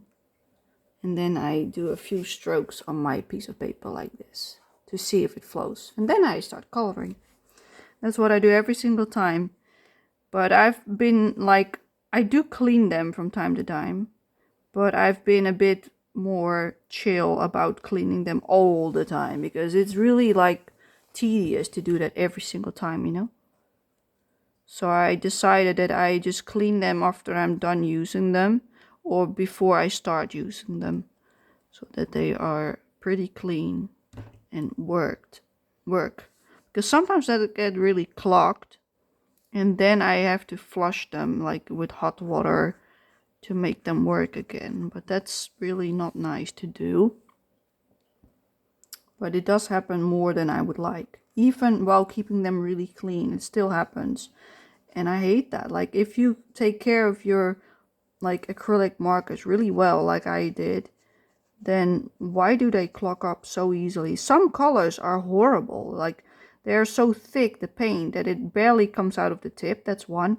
And it's already clogged before you even started. So shaking it and pumping it almost doesn't work. And then it starts overflowing on the sides, you know, and you just see the paint coming out from that way. But it's unusable because it's on the side of your pen. Like, oh, that's what annoys me. You can hear it in my voice. I'm getting like how do you call that? Fired up. Yeah, that's really my nuisance with these things, that I'm like, I'm fighting them, you know? That's also the reason why I'm looking for different ones than just these. Like the guangna, they're really nice, but if they had them open stock, I would not think about it any longer and just buy those. Like, yes, I might have to do a few layers, but that's better than having to deal with clogged up ones all the time. That's why I don't like these. Like some colors are like really watery. They just are shifted. They don't like, even if you shake them like gently or really tough, or it doesn't matter. It always runs like watery. It doesn't like mix well. And then they say, yeah, leave it for a day, try again, blah, blah, blah. All those tips, none of it worked. They are still watery even after 4 months. Even after trying all the tips, it does not work. Your formula is not great. It's just watery for that color. Because it's literally only those colors, you know. Every other marker in the set is fine. It's just an unstable mixture. And they just pretend like the nose is bleeding, and I hate that if a company does that. So yeah, that also made me a bit sour to Tooly art. Like that, I'm like, yeah, never mind. But like I tried to be nice, you know, trying to ask for advice, tried everything, and then they're like, yeah, blah blah blah blah. You have to send us a video of how you do it. Like, excuse me. Like if every acrylic marker is working perfectly fine and only those few colors are messing up in every set that I bought, you know. I had like the first set had it. Then I got a replacement set, had again the same issue. And again I bought another one, same issue. Like then it's not a fluke, and it's not like a coincidence. Like it's not a fluke, you know, that just that one pencil didn't work. No, then it's a production factory thing that is not stable. Then there's something wrong with the mixture. That's one thing I learned from like working in the lab myself in the past, that if it happens once, sure, can be a mistake, you know, maybe it's just a bad pen. But if it happens with 3 of them in a row and every time the exact same colors, then it's just a factory thing, you know, like the mixture is unstable. Then don't produce those colors, you know. If you can't make them stable, don't produce them. Just take them out of your collection, because they are like advertising that they've got like 450 colors, I think, something stupid like that. But if your colors are not stable, then you get complaints. People are complaining, you know, because they pay quite a bit of money for them. I just don't understand why you would do that as a company. If people are complaining about them, take them away, you know? Try to improve them, do something about it, but not like say you do this, do that, and then demand video evidence. Like I showed them pictures and everything. Like they really wanted to see me use them and video them. At the time, I did not have like the setup that I've got right now, so I only had my phone. Like, how am I supposed to video myself while holding this? And you know what I mean? That was almost impossible for me, especially because I'm usually really shaky when I have to hold an object, like steady. That's not gonna happen. I don't want them to see my face either, you know? So I was like, yeah, no, I'm not gonna do that. So I didn't even bother to contact them again. It's like, yeah, no, I'm just gonna look for something else. Too bad. Next. Yeah, if the service is like that, while you pay so much, then no, thank you. Like, I understand that they want proof, you know, but I gave them proof. I literally did, and they didn't take it seriously. They just gave me the most, like, unuseful advice ever. Everything that I already said I tried. I even explained it to them, like how it felt. It like if you did like this, normally you feel the texture of the paint. It just felt like it was water paint. There was no texture for those colors, like as if the pigment are still inside the pen. It didn't even mix into the solution, like because it's water soluble. The pigment has to dissolve into the water, and it didn't. You couldn't even feel it on the paper. Let's see, number E. That's this one. So yeah, that was my like point that I was like, oh, I don't like this, you know, that they respond like that. But that was not my deal breaker, not yet, you know. My deal breaker was when like I was using them for a while. And they're still working, by the way, after I've already done so many pages with them. But my deal breaker was that they clog up so easily, even though you clean them so much. And then the price, of course, with the tariffs. That was number 2 that made me like, oh no, I'm not gonna do that. That's too much, you know, like they were already expensive and now they're that expensive, even more. Like, no. Then it's game over. That was like the deal breaker for me when that happened. Like before that, I was like, okay, I'm just gonna save up and I will buy like some here and there. That was my first like way to attack it. But after like everything that happened and me not being like completely happy with them, I was like, yeah, let's not bother with them anymore and just find something else. Because they are nice paint, you know, but if you've got several colors that are just not working, because some of them are just too thick, they don't come out at all, and then you've got the watery ones, so I really do avoid them. Then it's just not nice, because there are quite a lot of them that have problems, and I don't like it for that reason. So that's why I'm really like thinking again and again, what do I want to buy instead? Because there are not many like good options that have replacements, and that's my most important like thing that I would like. I want them to be replaceable so I can use them over and over again. I'm a creature of habit. I like to use the same stuff.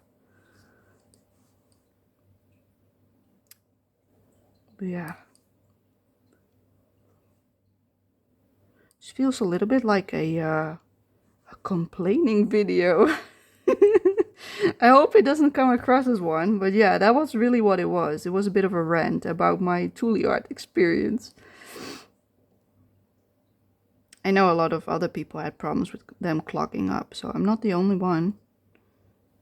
I just needed to let it out while we're at it. Oh, that's also number E. Okay, so I don't have to go around it. Good, good, good, good.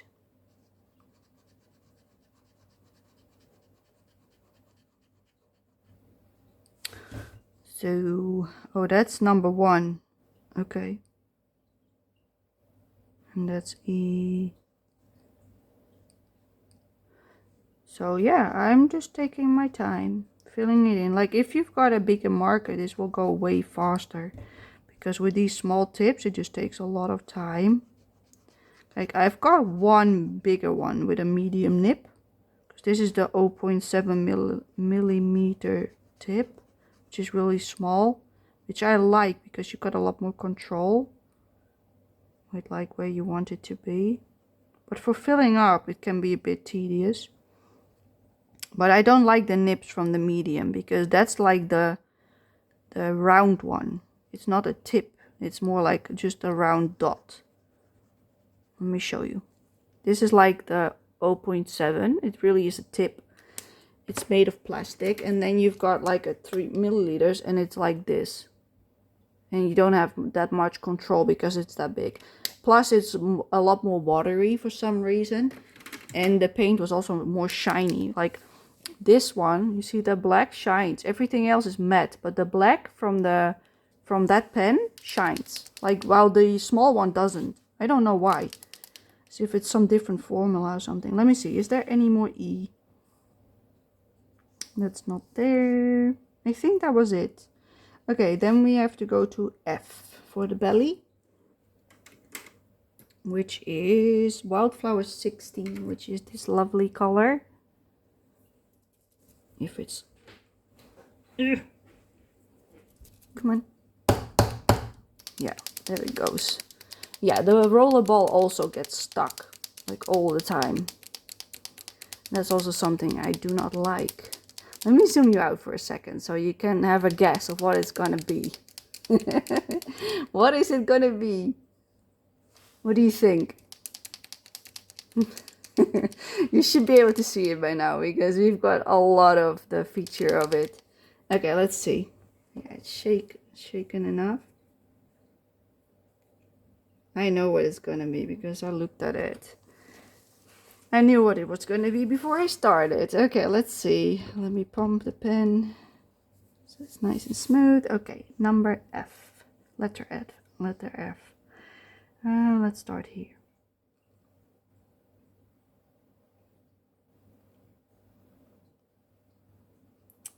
I was looking at some bullet journals earlier this week because Archer and Olive had their Halloween release and the subscription box for September, I believe it was. Or at least they showed previews of them, you know. Like, I really would like a new journal for my coloring for next year. So I've decided that I just want to use like one for each year. So that I've got all the space in the world to write down my plans and all the stuff that I would like to have in there with the nice like decorations and such. That's just what I like to do. I like to have like a scratch off thing in the back for statistics, for which pages I've colored, etc, etc. So, and then the thing is almost full after a year if I do it like that. So that's good. So that's why I decided I just want one journal for each year, so that I don't like have to buy a new one halfway through the year, because I don't like doing that. I like it to be organized. Yeah. So I was looking at them to see if there was a nice one coming out, because so far what has come out I wasn't really like in love with. So I really would like to like it, you know, the design, that kind of stuff. And the last one that I bought was a really nice pink one with nice shimmer on it. That was really like perfect for me. But I've got 3 of those, and I've used one for my bullet journal to write my plans in, and the other 2 are my collection books for my coloring book. So basically those are my like sticker books, you know, like I've got all my coloring books listed in them, and then I've got pages that are decorated with drawings and little check boxes for each page of the books. So that's just like a collection book that I can mark off what I've done. So an overview book of what I've done in physical form. And I really like that. But the other 2 are used for that, because it doesn't fit in just one journal, because the way I set it up. So that's the 2 journals dedicated for that. So those 3 are now all taken off, like taken into action, basically. So I've got none left for a new journal. So that's why I was looking for a new one, even though I only will need it in January. But if you know Archer and Olive, they only have releases once every so often. So they've got a subscription box, which is usually like a surprise kind of thing. But they do show like sneak peeks. So if you like it, you could order just that one. Or you could cancel it if you don't like it, for instance. That's how they do it these days. But I don't have one. I don't have a subscription because I'm way too fuzzy. So if I don't like it, I don't want them. And then they also have like the collections for like seasons. So they usually have like a spring, a summer release, Halloween release, and I think a winter release or something like that. I believe that's what they usually have. They've got like 4 or 5 drops a year, and then they release like several in a collection. And the collection was like the Halloween, and then you had the subscription box, which was like more like Galaxy theme for September. I think that was it for the F. Yes, I think so. Okay, let's clean it and close it. But yeah, I did not like the previous collection as much, so I did not buy any. I had some from other collections, like earlier in the year, but they are for other things that I keep track of, like my diamond painting or my stitching, that kind of stuff. So they're already taken. Let's do the A over here, the A on the mouth. Wildflower 17, it says on my paper. For number A, Wildflower 17. Yeah, I hope you by now know what this is going to be. If not, then you can still be surprised. I really hope I've got the energy to finish it all in one go today in this video. And if not, I will just record the rest of it and just stick it into one. Just so that you are aware, because I don't want to make it a part 1 and part 2, because usually people like to watch it all in one go. And if they don't want to like listen to it and just see the end, they just skip anyway. But then at least they don't have to click to a different video for it. So that's why I'm thinking of just making it one long video, even if it takes me like 2.5 hours, you know. That's totally okay. And for the people that like listening, it's a nice long one.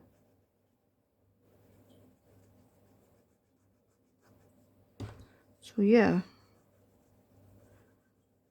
If you want me to talk about certain topics that you are having questions about, for instance, let me know. Because talking about things is sometimes you just don't know what to talk about. Like right now, I've got a lot to talk about because I've got a lot of stuff on my mind. So my brain usually then starts working, you know, I start to think about stuff if I'm not feeling too well. Like, I want this, I want that. Like, literally, I don't want all of that. Yeah, I do, but not right now. I just want to think about it to keep my brain occupied so that I'm not focused on how I feel. That's usually what that means, you know. Not because I want to buy it right now. I just want to dream about it, basically. I know that some of you can relate to that, you know, that you just need some, like, distraction. That's a good word to describe it. Distract yourself by doing other stuff, by doing nice things that you like. Look at videos of other people that make you happy. That kind of stuff. That's the mood I am right now because I'm just not feeling too well.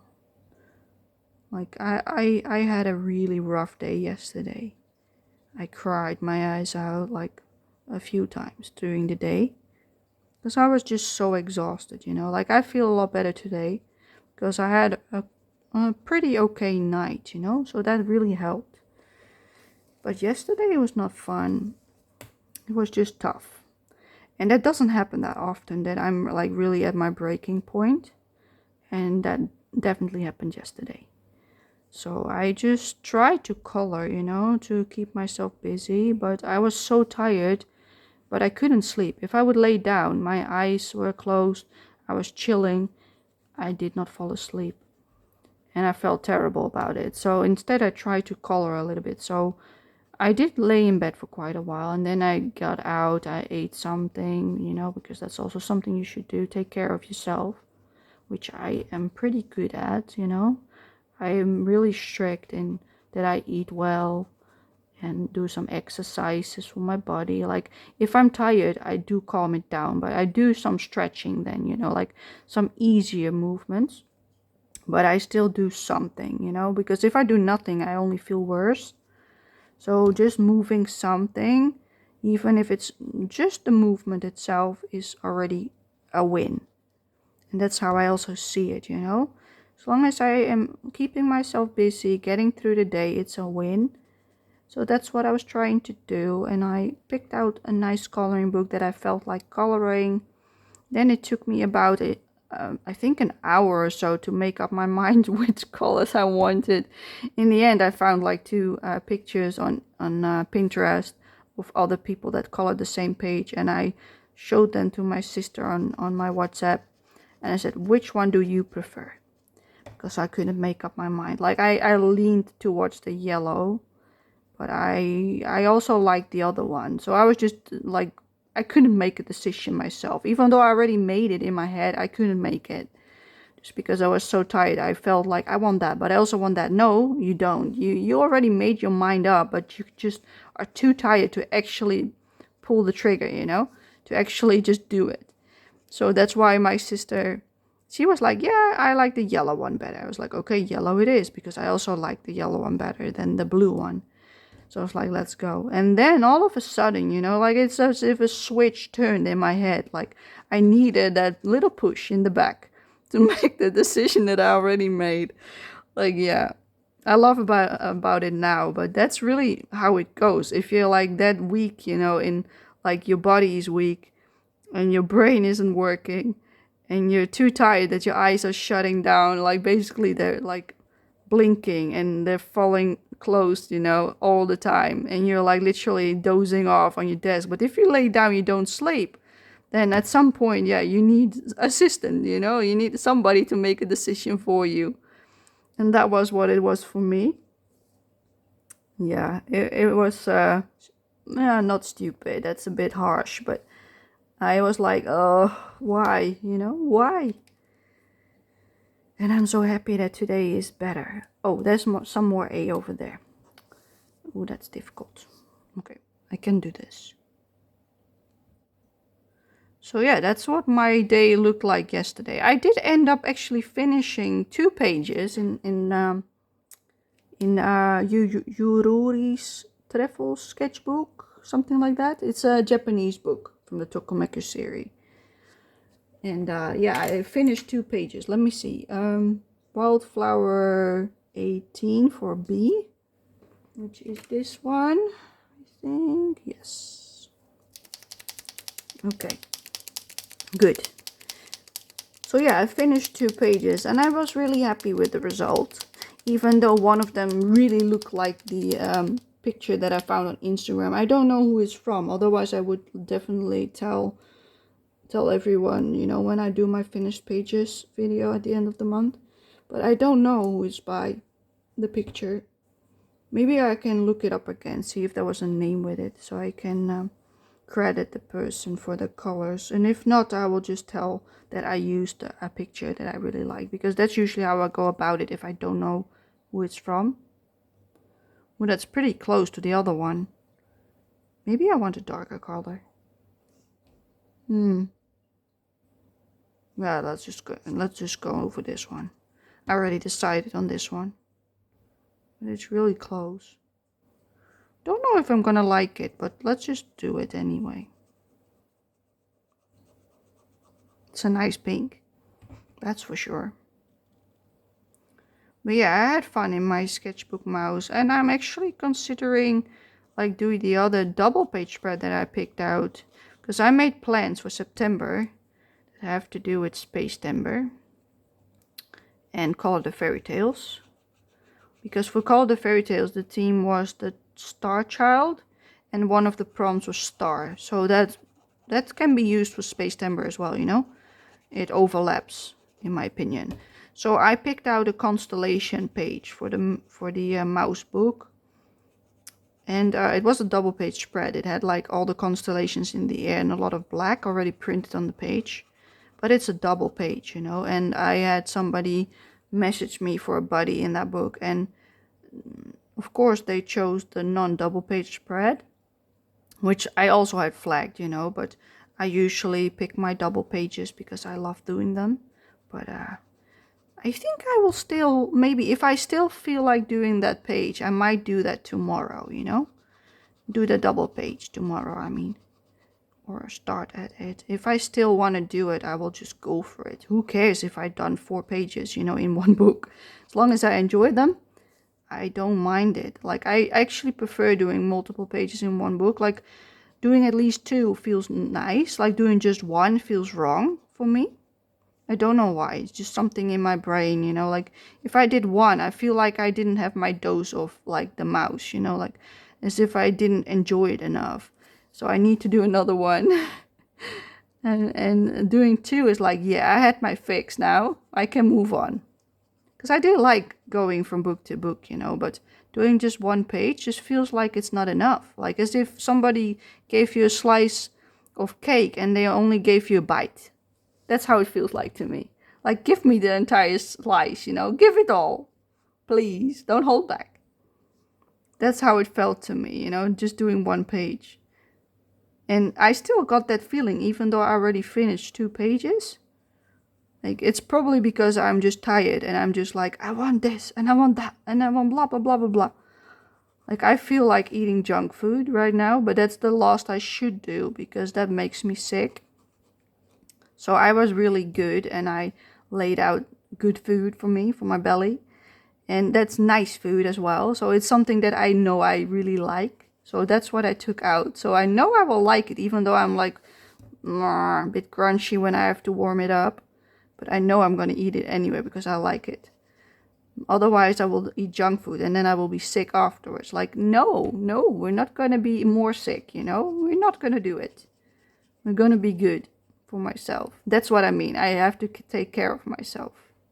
So that's how I do it. I just take out something that is healthy for me, you know, because otherwise my belly will just play up. And I know I will eat it because I like it. So it's a good choice.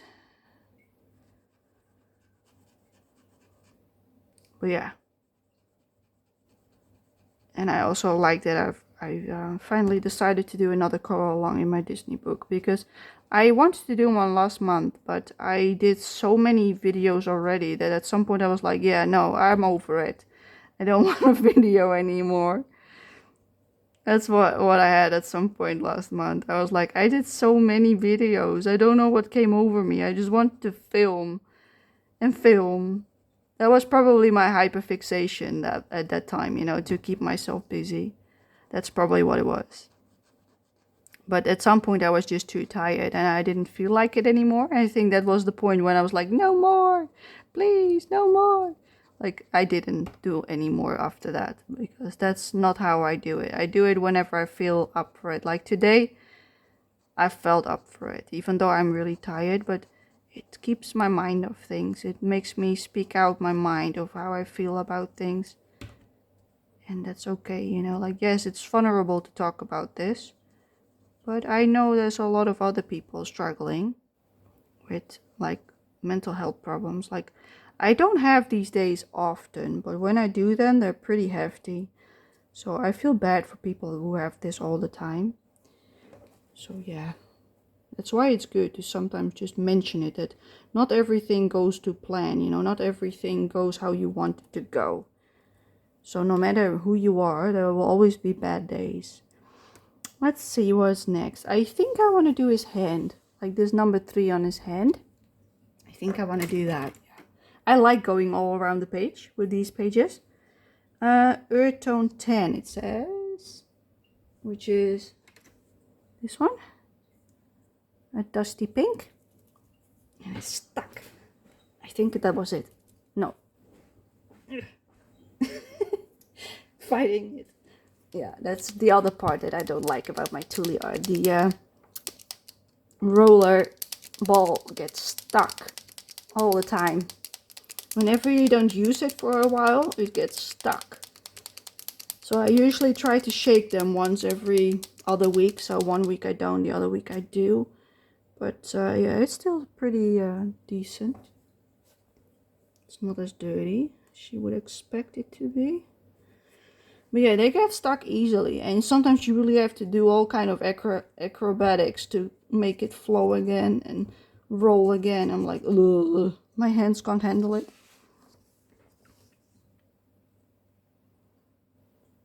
It's a nice color, but it's not really what I imagined it would be. Like on the picture, it's supposed to be a purple, but I chose a pink for some reason. Just gonna go with it. Like, it will look nice and know for sure. Yeah, I've been through my book from beginning to, like, I think till around page 40 or so. I think I've done like picking out my colors for them, you know, like, so I went through it from front to back and I just started choosing colors for every page. And I just written them down underneath, so that if I want a color but I don't feel like having to pick my colors first, because that takes energy as well, then at least I've got some that are already numbered. That's why I did it. So I think I was up till page 40 on this book, and then after that it's not numbered anymore, so that's where I left off. But that's also why I sometimes change my colors and I don't remember doing it, because I already picked them on a different day. I think I did this like months ago, so that's why I can't remember that I picked all these pinks for this. But that's probably because the picture in the back is probably too dark, or I didn't like it. It's also an option.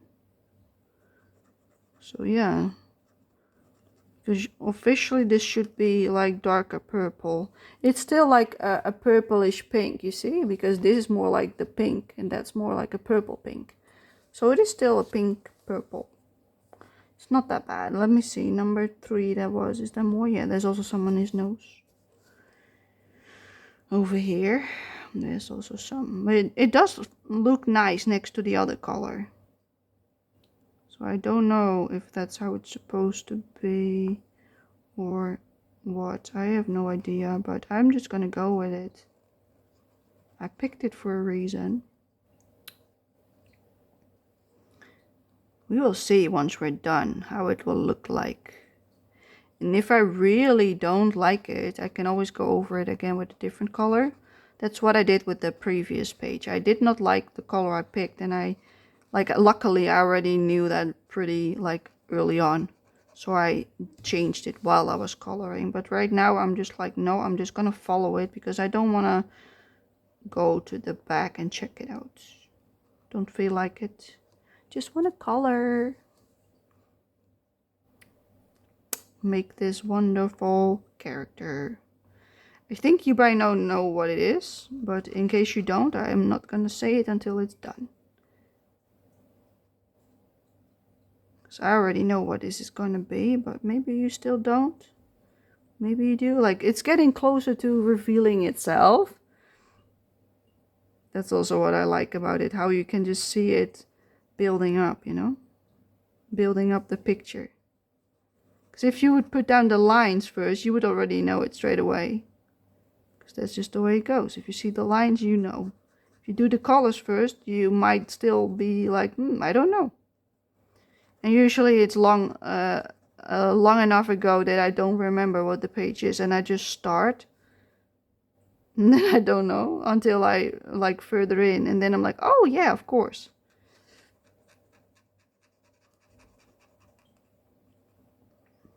So yeah, sometimes it is still a mystery even for me, but most times it's not. So that's okay, you know, I don't mind it. I actually like to know what it's gonna be. I don't mind I don't mind it being spoiled. There's some more number 3 on his ear.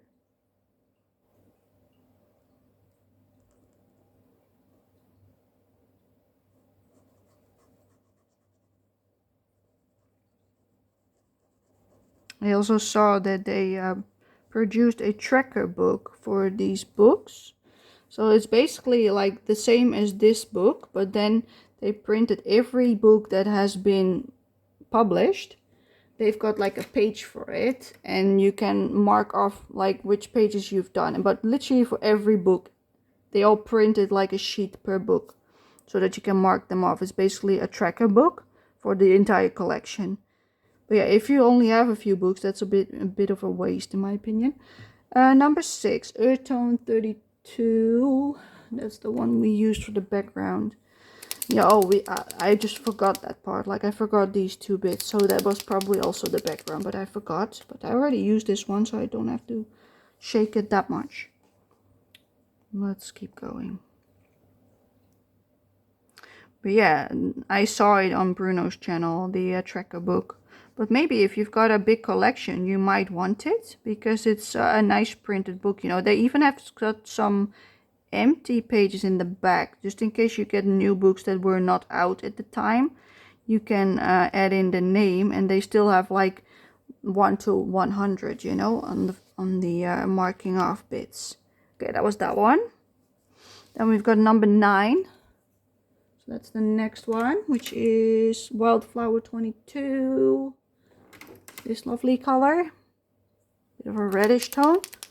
Brown red, maybe. I don't know, dark red probably. So yeah, maybe you're interested in that and you would like to have a tracker book, then you could buy that. You know, it's not that expensive. I think it was like 10 euros or something. I wish they would just sell like separate sheets that you could put like in an like, you know, those folders that you've got like those plastic sleeves in, for instance, you know, like something like that that you can buy an album like that, and then you can buy separate sheets that are already printed, and you can just buy the ones you need for your, let's see, is that also number 9? This is also number 9, so that's the same color. Okay, that you can buy the separate sheets from them, and they send them up, and you can put them in like that folder or whatever you can buy, you know, so that you only have the ones for your books and not for every book under the sun that you don't own.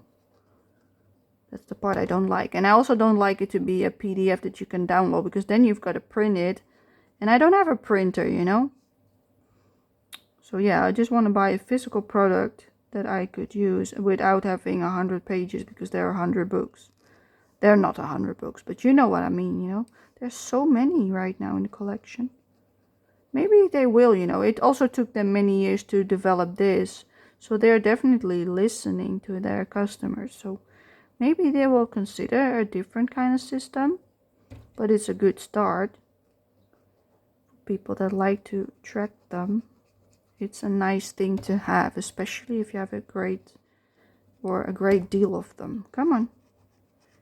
This pen is struggling. The paint coming out. Let's pump it 2 more times. Yeah, it's really struggling with letting the paint out. See? I hate it when that happens, because if you go over a spot too many times, it sometimes rips up the paper a bit. There's none more of this. Okay, let's put it back. Number 0 is Wildflower 15. Number 15 is this one. So that's the rest of the tongue. Well, if you don't know what it is now, then I don't know anymore what to say. It's pretty obvious now, but maybe you still don't know. Be honest, if you don't know who this is by now, then maybe you haven't seen the movie, but let me know if you know who it is. Maybe people really don't know this character. Then of course you wouldn't guess it, but I'm curious if you have seen the movie, did you guess it right? Or did you still made a wrong assumption? I sometimes think I know, and then I'm still mistaken. When I get further into the page, I'm like, oh no, it's that one. Because sometimes the colors are very similar to other characters. But this one is really distinct, in my opinion. You can't really miss this one.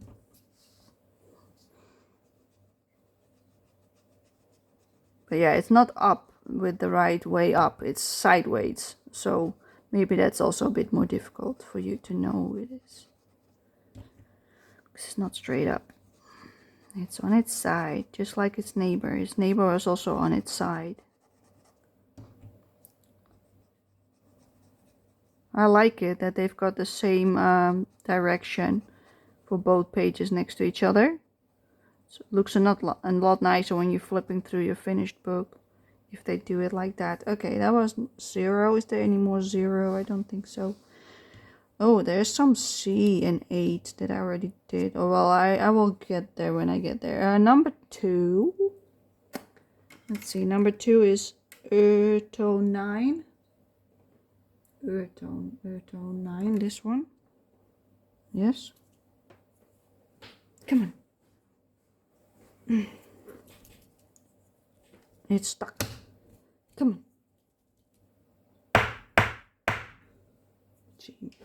Oh, yeah, there it goes. And that one was really stuck. I really had to fight it. So I hope I didn't I hope I didn't scare you too much. Probably shook the entire screen, you know, because I bumped it in my desk.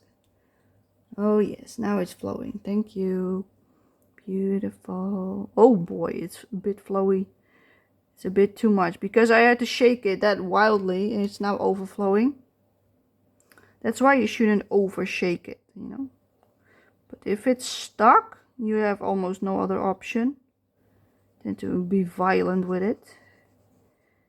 But yeah, that's what you get if you shake too much. It can overflow, and because of that, also if you pump too much, it can also start overflowing. And when you do that too much, it can also get watery, the mixture. That's why you shouldn't overshake them. It's also one of the tips that they told me, which is actually a good tip. Don't overshake them. Don't overpump them.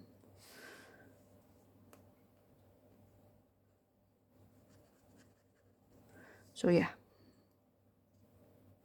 But it's working good now. As you can tell, it's a lot less runny than it was when I first placed it on the paper, which is good. I like that.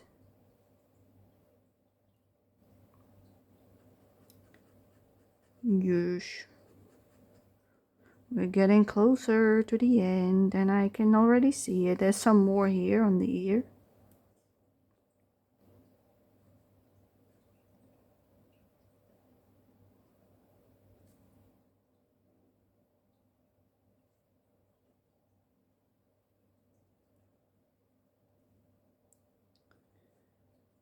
I just thought of something, like on Netflix, we've got Wednesday, the TV show from the Addams Family, that one. And I think they released the second part of the show not too long ago. Because they put like the first few episodes on it like a month ago or longer even. And I just refuse to watch it if it's only the first half. I always wait till everything is on it because I like to binge watch.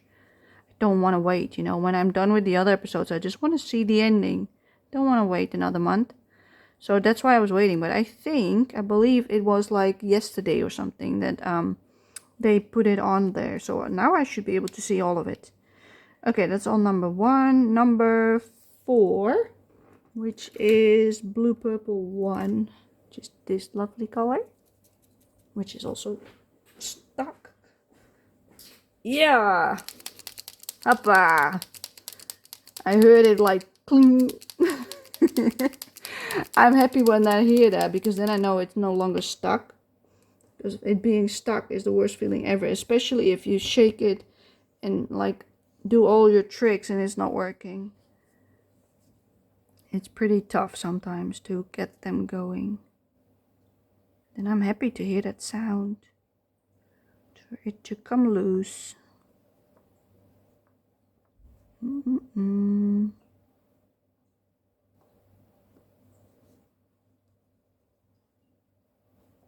Yep. We got ourselves a monkey, people. It's a monkey.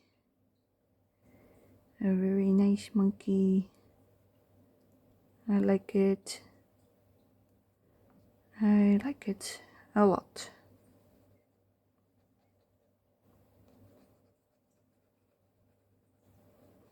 I like that it also has animals in this book and not just the people.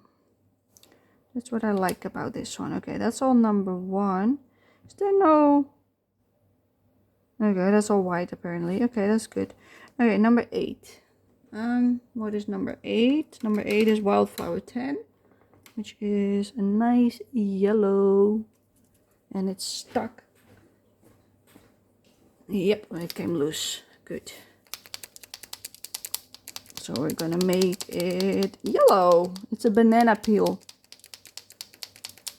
Wonderful. Good. Let's clean it up a little bit. It's a bit dirty. Okay. Let the air out and let's go. Number 8. Yes. Yes, checking my color. It's a wonderful yellow. It's a nice yellow. Nice and juicy yellow. Wonderful. I like it.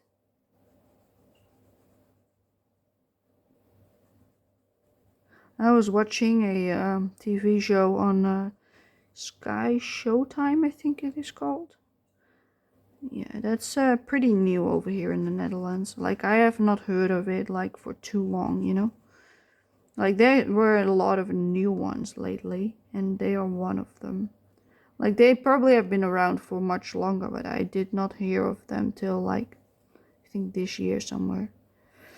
I'm also usually not that up to date with all the streaming platforms. Like, usually I only know like the big ones like Disney, Netflix, HBO, those ones, you know, Prime, the big ones that everybody knows about.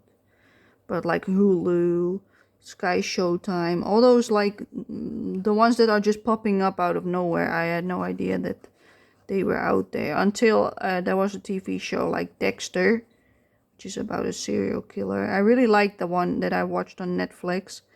And there were new ones coming out, but they were only on Sky Showtime. And I was like, ugh, why, you know? I just want to have one streaming service with everything.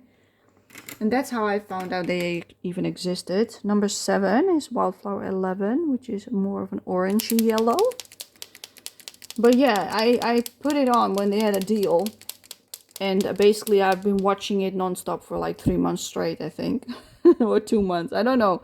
I think 2 or 3 months. I can't remember because I've been enjoying a lot of series on their platform. I watched the Dexter series, which is like the one where he's young. The one that like followed up after the other one was done on Netflix. So I watched the ending and the beginning now. And I know there's gonna be a new one, I think, Resurrection. I don't think it's on there just yet, but it will be on there soon, hopefully. But yeah, that's the reason why I put it on, because I wanted to see it. But then I also found Mary and George, I think. It's about a king, a gay king. And then this guy has to seduce him to become like higher up, you know, and then his family can climb up in status, you know. That's what his mom wants, and he doesn't want it, but he does it anyway, of course. Yeah, it was okay, you know, I enjoyed it. So that's also number 7. What am I doing? This is number 1. Okay, yeah, it looks a lot similar, 7 and 1. So I watched that one, and I watched, what was the other one? Halo.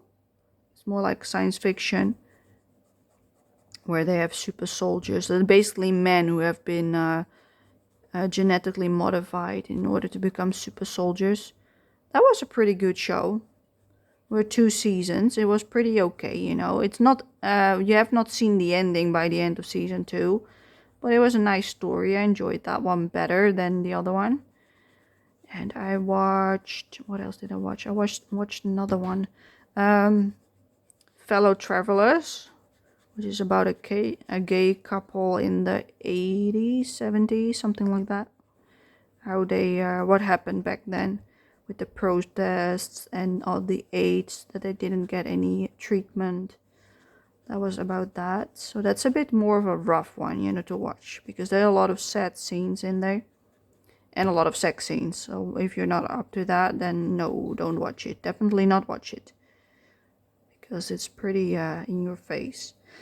So if you don't want to see that, don't watch it. Like the same as Game of Thrones, it's pretty obvious in your face, you know. Like if you didn't want to watch that, then definitely don't watch this, because it's on the same level of explicitness.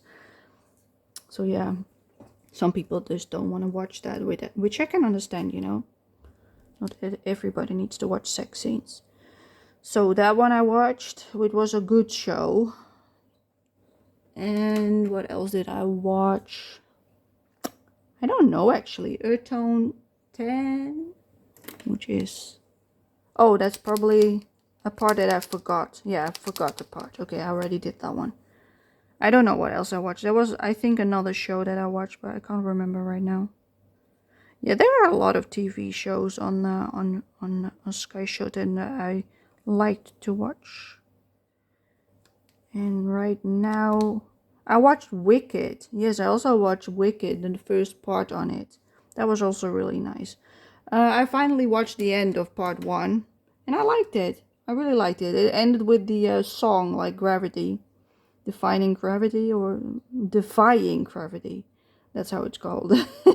It was good. It was really good. Yeah, I liked it. Okay, C, a little bit. And then we've got number 5, and then we can do the black. Oh, it's overflowing. Let me clean it up.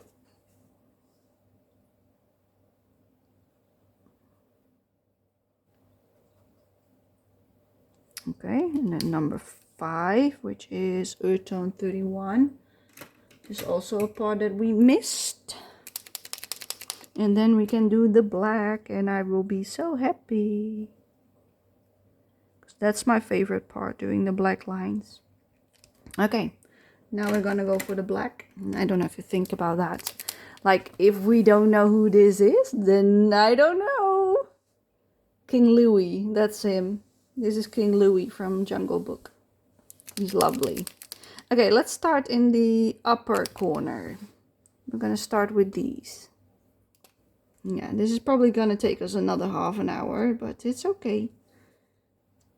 It usually takes me 2 days to finish these. Like first day I do like this, and then I stop and I do like the black outlines the next day to finish it up. That's usually how I like to do these pages, but today we're gonna do it all in one go. So I'm just gonna slowly draw in these lines. So yeah, I've enjoyed some TV, you know, while I was stitching and coloring. Like I don't watch those TV shows when I'm coloring. I watch them while I'm stitching. So I look up from time to time and I listen, but I usually like to watch them before I start stitching, because if I'm stitching, my focus is not really with the TV show. Then I usually like to listen to a YouTube video or something, you know. Put something on in the background to listen to somebody talk about their stuff, so that you only have to look up once and often. But see how big those lines are? Like ridiculous. So what I usually do is I do like the outer bits. Since I've got the bigger one, I do like the outer bits like this with the smaller one. And then I go back in with the big one afterwards to fill in the rest of the gap. That's how I usually do it these days. And I also flip my book all the way. For these small ones, I do it with the small pen. Like this. Just fill them all up. And everything else that is too big, I just only do the outside lines. And then fill them up later with the big one. This one is too small to fill up with the big one. So I will fill those up. Yeah, it saves me some paint on the smaller paint marker. If I do it like this and then do the big bits with the big one, it saves me a lot of ink for this one, which is good. Good use of the pen. But yeah, I like to focus a bit on this so that I don't mess it up. This is the hard part for me, like doing the lines. I don't want to mess it up and making it look ugly. That would be a waste of all the hard work that we just did. I also like this, you know, because it really comes to life once you add in the black lines. That's also probably part of the reason why I like doing it last. But yeah, for me this is a lot less hard than doing the black lines first and then having to be careful with all the colors around it and it looking messy anyway in the end. Like this way it looks the cleanest for me. Like not everybody does the same, you know, like not everybody colors the same. So I understand why people do it first, but for me it will look messy if I do it first. Let me flip the book because this is really uncomfortable. Okay. Yeah, I just turn it all around so it's comfortable for me. Otherwise you're just twisting your wrist and stuff, you know, and you're gonna get injured. But like this it's really nice because I can make good lines like this. Like if the angle like this is already difficult, so I just twist it a little bit, turn it around, so it's easier on my hand to make the movement. Because that's just the way it is, you know, some lines can be easier done in certain positions. That's why I like to turn my book around when I'm at this point. Like up till this point I usually just leave it, as I did on the video. And then once I do the outlines, I just do it like this, go over the page. Keep in mind where you've already been so that you don't put your hand in it. But besides that, I just do whatever feels best for my movement of my hand. This one I will fill in because that's a bit tough with the big one.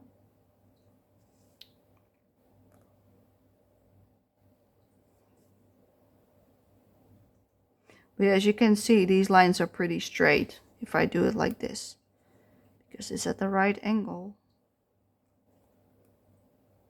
Sometimes I still mess it up pretty bad, and I will have to go back in with a color, but usually I don't, because as long as the black line is straight, it doesn't look bad, because they are already pretty bold, you know. So if it's a little bit more bold than bold, it's less noticeable than when you've got those fine lines, you know. Then yes, it will look ugly. But if they are as big as this, like going over the line a little bit here and there, you won't notice a difference at all. So yeah, that's why I usually say to look at the earlier books if you want an easier book. But that doesn't like necessarily means that they are easier, you know, like there are different difficulties in these books. I know Bruno has made a video with like easy, beginner, difficult, master, that kind of stuff, you know. Like, so if you really want to know what came up until then, what is difficult and what is, oh, excuse me, considered easy, you could look at his channel. I will link it in the description for anybody who wants to check it out to see which one are considered easy, difficult, blah, blah, blah. Because I most definitely looked at it. That's what stopped me from buying love stories. Because when I saw how detailed it was and how small, I was like, no, maybe I shouldn't do that one yet. Maybe later down the line when I'm a bit more used to it. I still am tempted to buy it, but not as much, you know, because there are so many new ones that are also really nice. I think I'd rather buy those. I do like some detail, but too much? Nope. If it's only like those tiny, tiny spaces, then it's also a bit on the other side, you know, a bit extreme. So I prefer a nice, lovely medium level, like some with more detail, some with less detail. A nice mix. That's what I prefer. Because there are definitely some pages in this book that are a little bit more difficult. Okay, let me turn it all the way for these lines. These are a bit tough. Almost. Almost all in one go. Abba. Okay, good.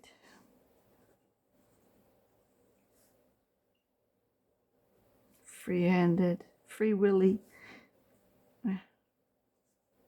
Can be tough to make these really clean, you know. Like, you see me stutter there? Oh my goodness. No, that's not how you're supposed to do it. One smooth line, please. Thank you.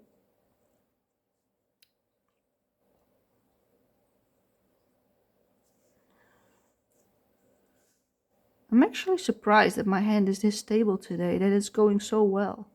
Because some days I really have trouble doing these lines. And I mess them all up. Like, every single one of them will be crooked, you know.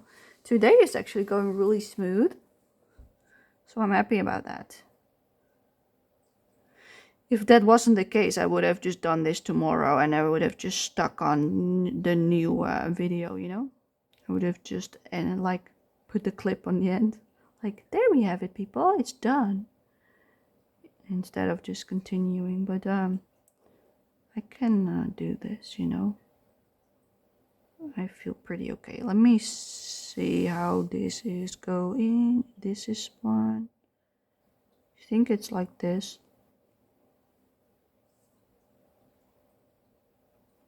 That's a difficult one to decipher what you have to color. Looks a bit off. I don't know why. Maybe no, I don't know. I will check the back when we're done. Because it looks a bit wonky. I don't know what it's supposed to look like. It just feels off to me. Maybe it's supposed to be this way, but I just don't like it. That's also a possibility. Okay, let's do is big. Yep. That's a pretty long line. All in one go. Wow. Look at that. Sometimes it goes really well. Like that one. And then the next one you mess up, you know, like, no. I know people can relate to that.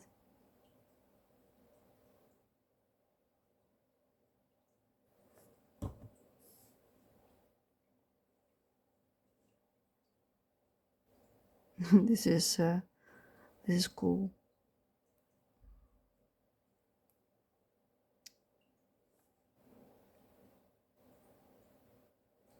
I was editing my other video yesterday. This morning I also edited a little bit of the second part, I believe. Yeah, I did the first part already earlier. It was the second part of my color along from last week. And I was editing and I was like, oh no, I forgot a piece, I forgot to color in her other arm. Like, oh no. So I had to actually record a little piece of that, like I thought I was just like doing the editing that day and I was like, no, I missed a part. Like, how did I not see that while coloring, like how? It was pretty obvious that I missed it. But I just didn't see it. I just didn't. Yeah.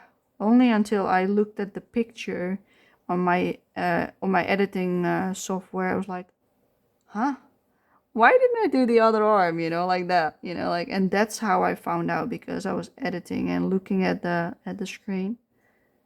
Then it's nice and big, like I was like, oh, I missed the part. Like, I miss parts all the time, but usually I catch them before I film all my content, like, so I can fix it before I edit. But this time I just forgot it altogether. I opened up my book. I was like, yeah, you definitely forgot to color it, Pauline. It's really empty. It's not a delusion. It really is empty. It was completely blank. But luckily it was only a small portion, like it was really small. So it was done in a few minutes, but still. I miss things all the time on pages, but like I did with this one as well, but that was a bit too much of missing, like how? How did I miss it? It's also the main feature on the page. Like, how did I miss it? I just don't understand.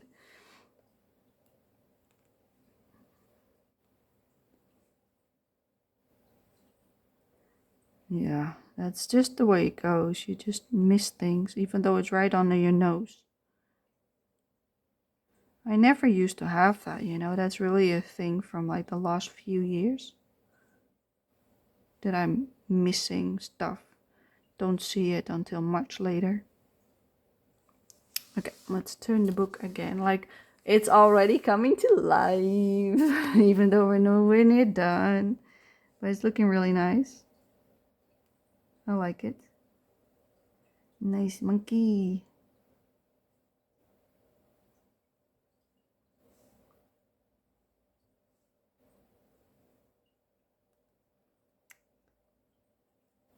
Hmm.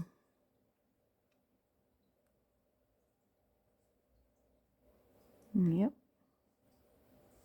Good.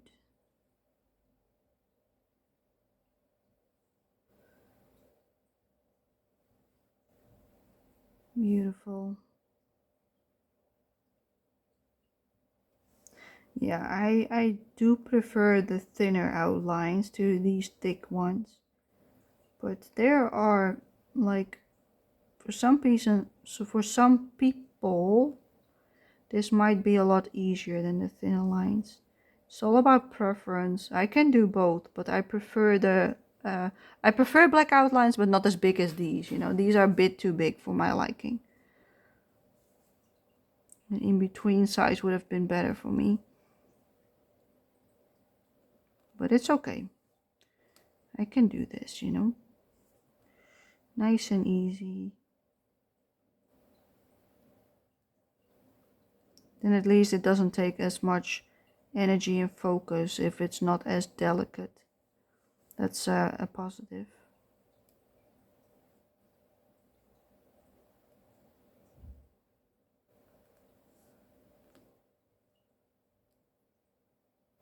Come on.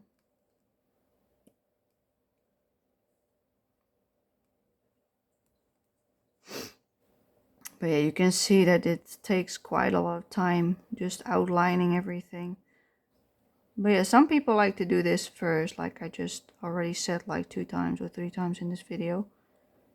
And I tried it, I really did. Like the first few pages I tried it and I did not like it. Because I was just going back in every time to fix my mistakes. Because like here I went over the line. And I basically got that all around the page where I went over the line accidentally. And now I only have to fix one, and that's the black.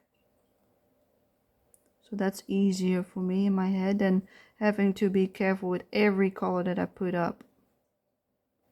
For me it just works better the other way around. Line work last. And I know people are agreeing and disagreeing at the same time. Like some people just prefer it the other way around. I do not. I'm one of the team like let's do it on the end. Let's do okay, let's put it the other way then. Yeah, sometimes when you try to make a line you can hear the and then it splatters all around because of the nib. The shape of the nib is then like struggling to slide on the page. Then my best bet is to go the other way. Instead of going this way, you can go that way. Usually that fixes it. Or turn your pen a little bit in a different angle. That usually solves the issue. If you don't do that, you get splatters everywhere. You hear that sound? That's what I mean. Ugh. Dangerous.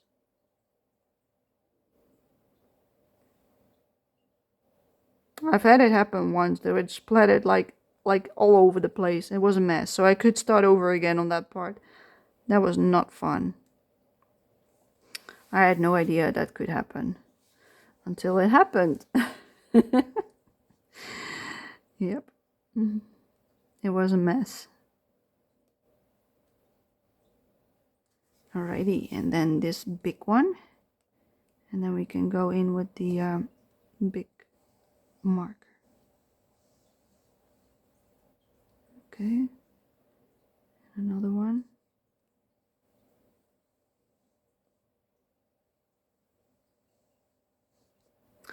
It's tough when they're that long, you know, to keep it straight.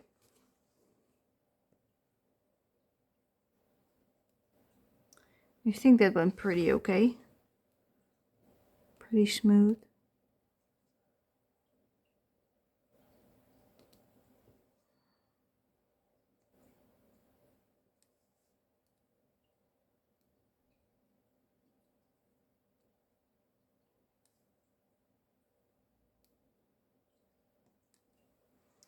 I like it. Almost there with this one. Oh, I bumped into you. Sorry. Making you shake. Oh. Don't go closing on me. Yeah, I've got it now in a position that isn't the most comfortable. Otherwise, I'll have to lay in the other paint that is not yet dry in order to do these lines, and I don't want to do that. So we're just gonna try it this way.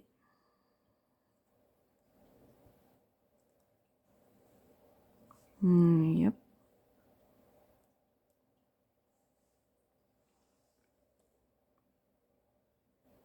Yeah, it's drying up, damn it.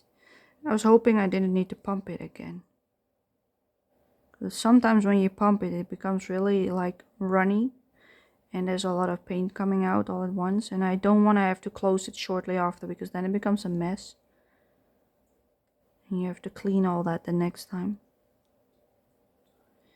Usually the black is pretty okay, you know, but some of the pens are really runny and others are just acting as everything else. Okay, that's all the small lines. Now we're gonna do the big black marker to fill them in. So that's this one. Look at the size difference. It's also a bit longer, see? So it's longer and twice as thick, almost. Just in case you were wondering, this is the medium, which makes a lot more noise. So I will hold it a bit further away so so you won't go crazy. But it's already becoming pretty empty, it seems like. Which makes sense because I use this a lot. Okay, let's do this. Let me start the other way around because that part is now wet. This part is wet, those lines. So I will start there and work my way back. But yeah, as you can see, you can just fill them in now pretty easily with the big one. Because you don't have to be like that careful to not go over the lines, because the lines that I made are pretty big. So I can easily color this in. This is easier for me than doing everything with the small one. It's quicker this way, I've noticed. Maybe for you it isn't, but for me this is definitely easier. That's why I'm doing it this way.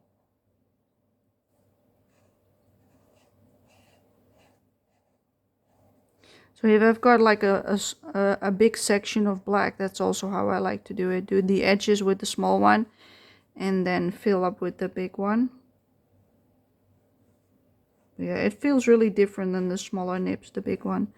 It also feels like it's gonna rip the paper really easily. So if you go already over the second time, it already feels like you're ripping the paper because it's so much wetter. Which is not a surprise because it's a lot bigger than the small one, but still, don't like it. And it smells compared to the other one. This one has more of a smell to it. Don't know why. Because the thin one I don't smell at all. And this one has like a really distinct chemical smell. Almost as if there's like some kind of ethanol or alcohol kind of substance in it. I don't know why it smells like that. But yeah, like I said, also when it dries up, it's not matte, it's shiny. So it's definitely a different formula. I don't know why. Because it's supposedly the same, you know. So who knows? I don't. Maybe it is the same, but it's just because it's in bigger quantities that it smells. I don't know. Who knows?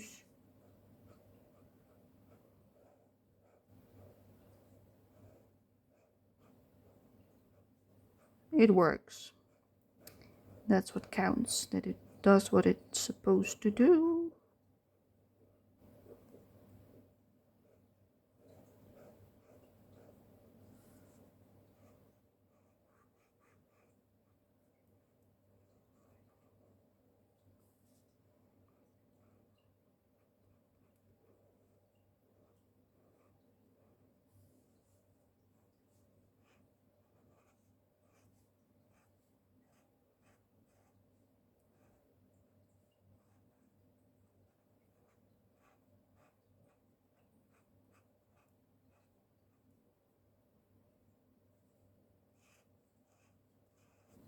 I'm focused face, so I'm going completely quiet.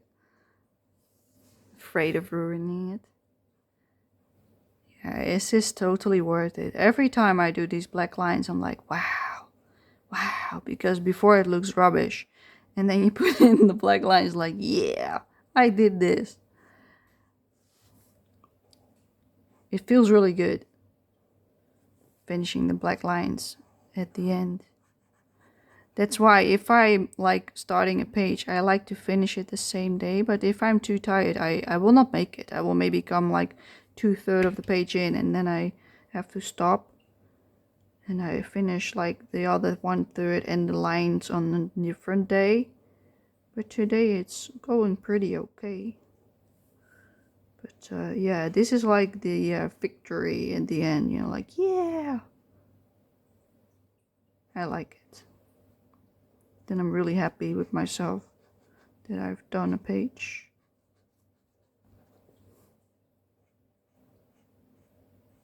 Funny how your brain works.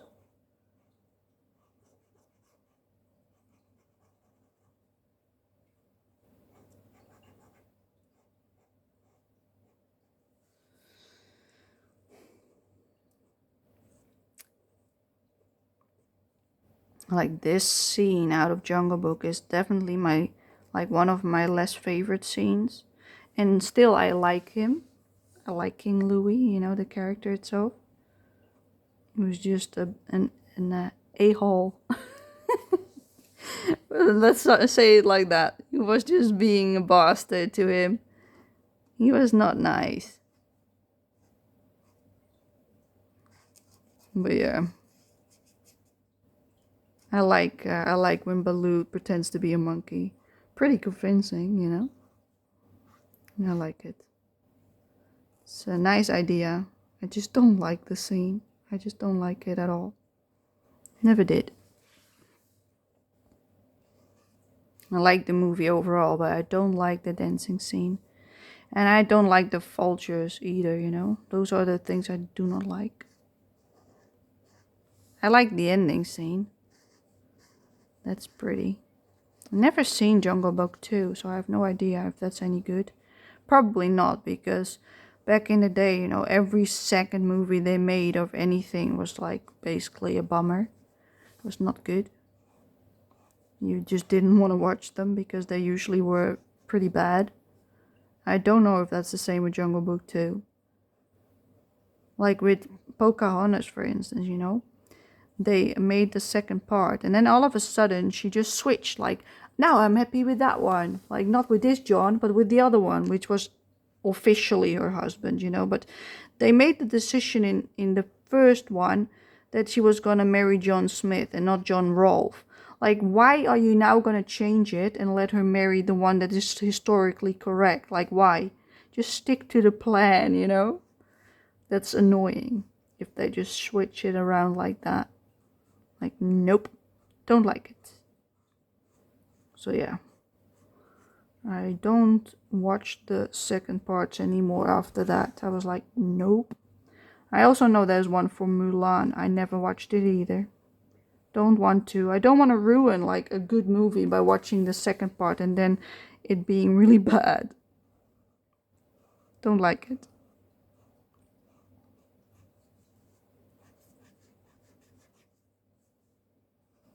I also heard a lot of people don't like Star. Is that the newest one? I think it's called Star. The newest Disney movie. Or newest, it's new-ish. It's not that new anymore, but it was on Disney Plus. And I watched it, but a lot of people didn't like it because the story is pretty unbelievable. Like at first he's okay-ish, you know, he's still a little bit good, you know. And then all of a sudden he's like the bad guy, like completely bad. Like it's not convincible. It's pretty weak story. Like yes, I agree, but I really like the effects and the songs in it.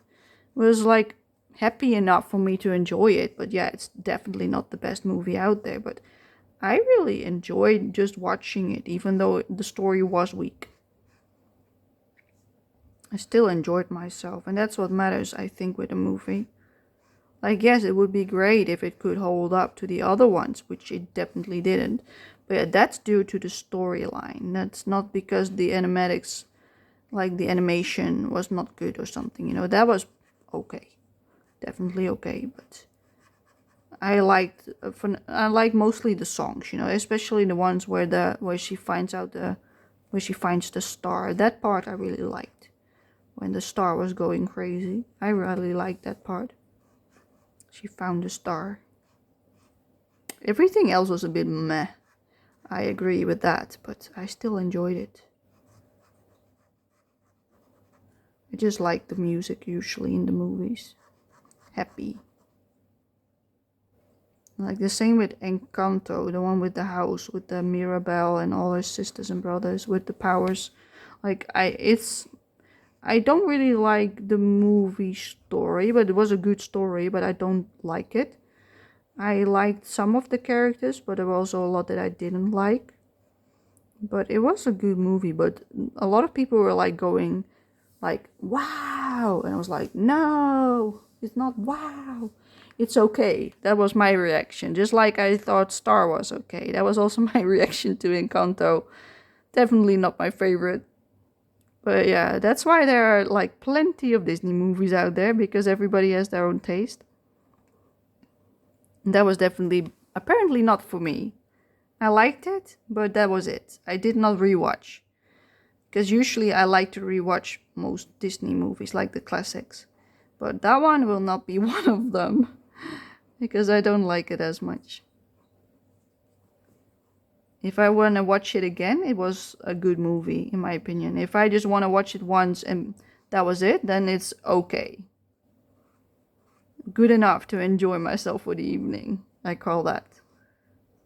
And that's what Encanto was for me, and also Star.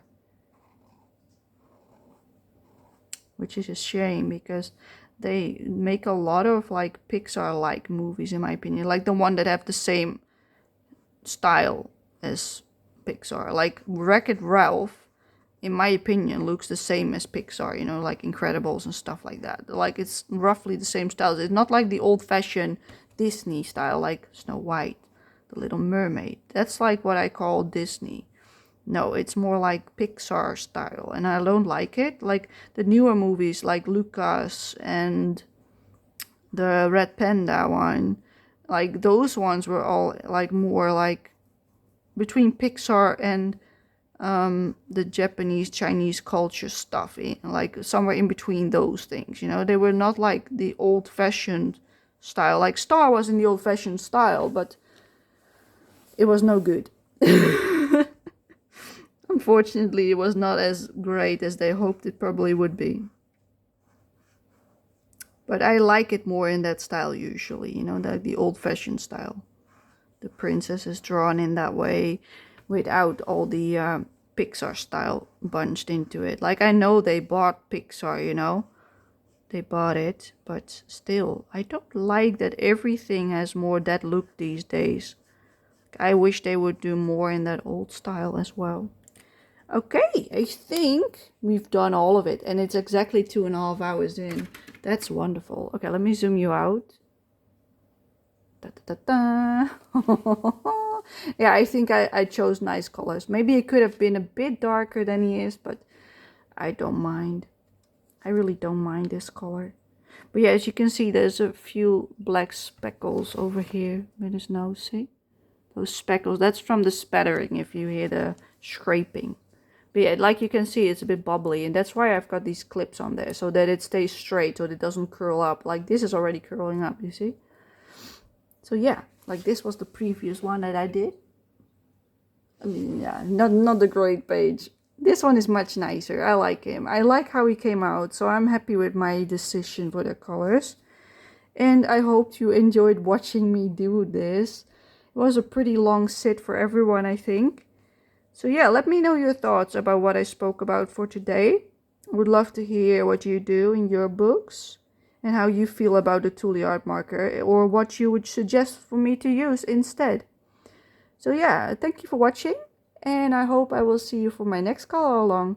And who knows what that will be. It will be another surprise. Thank you for watching. Until next time. Bye bye.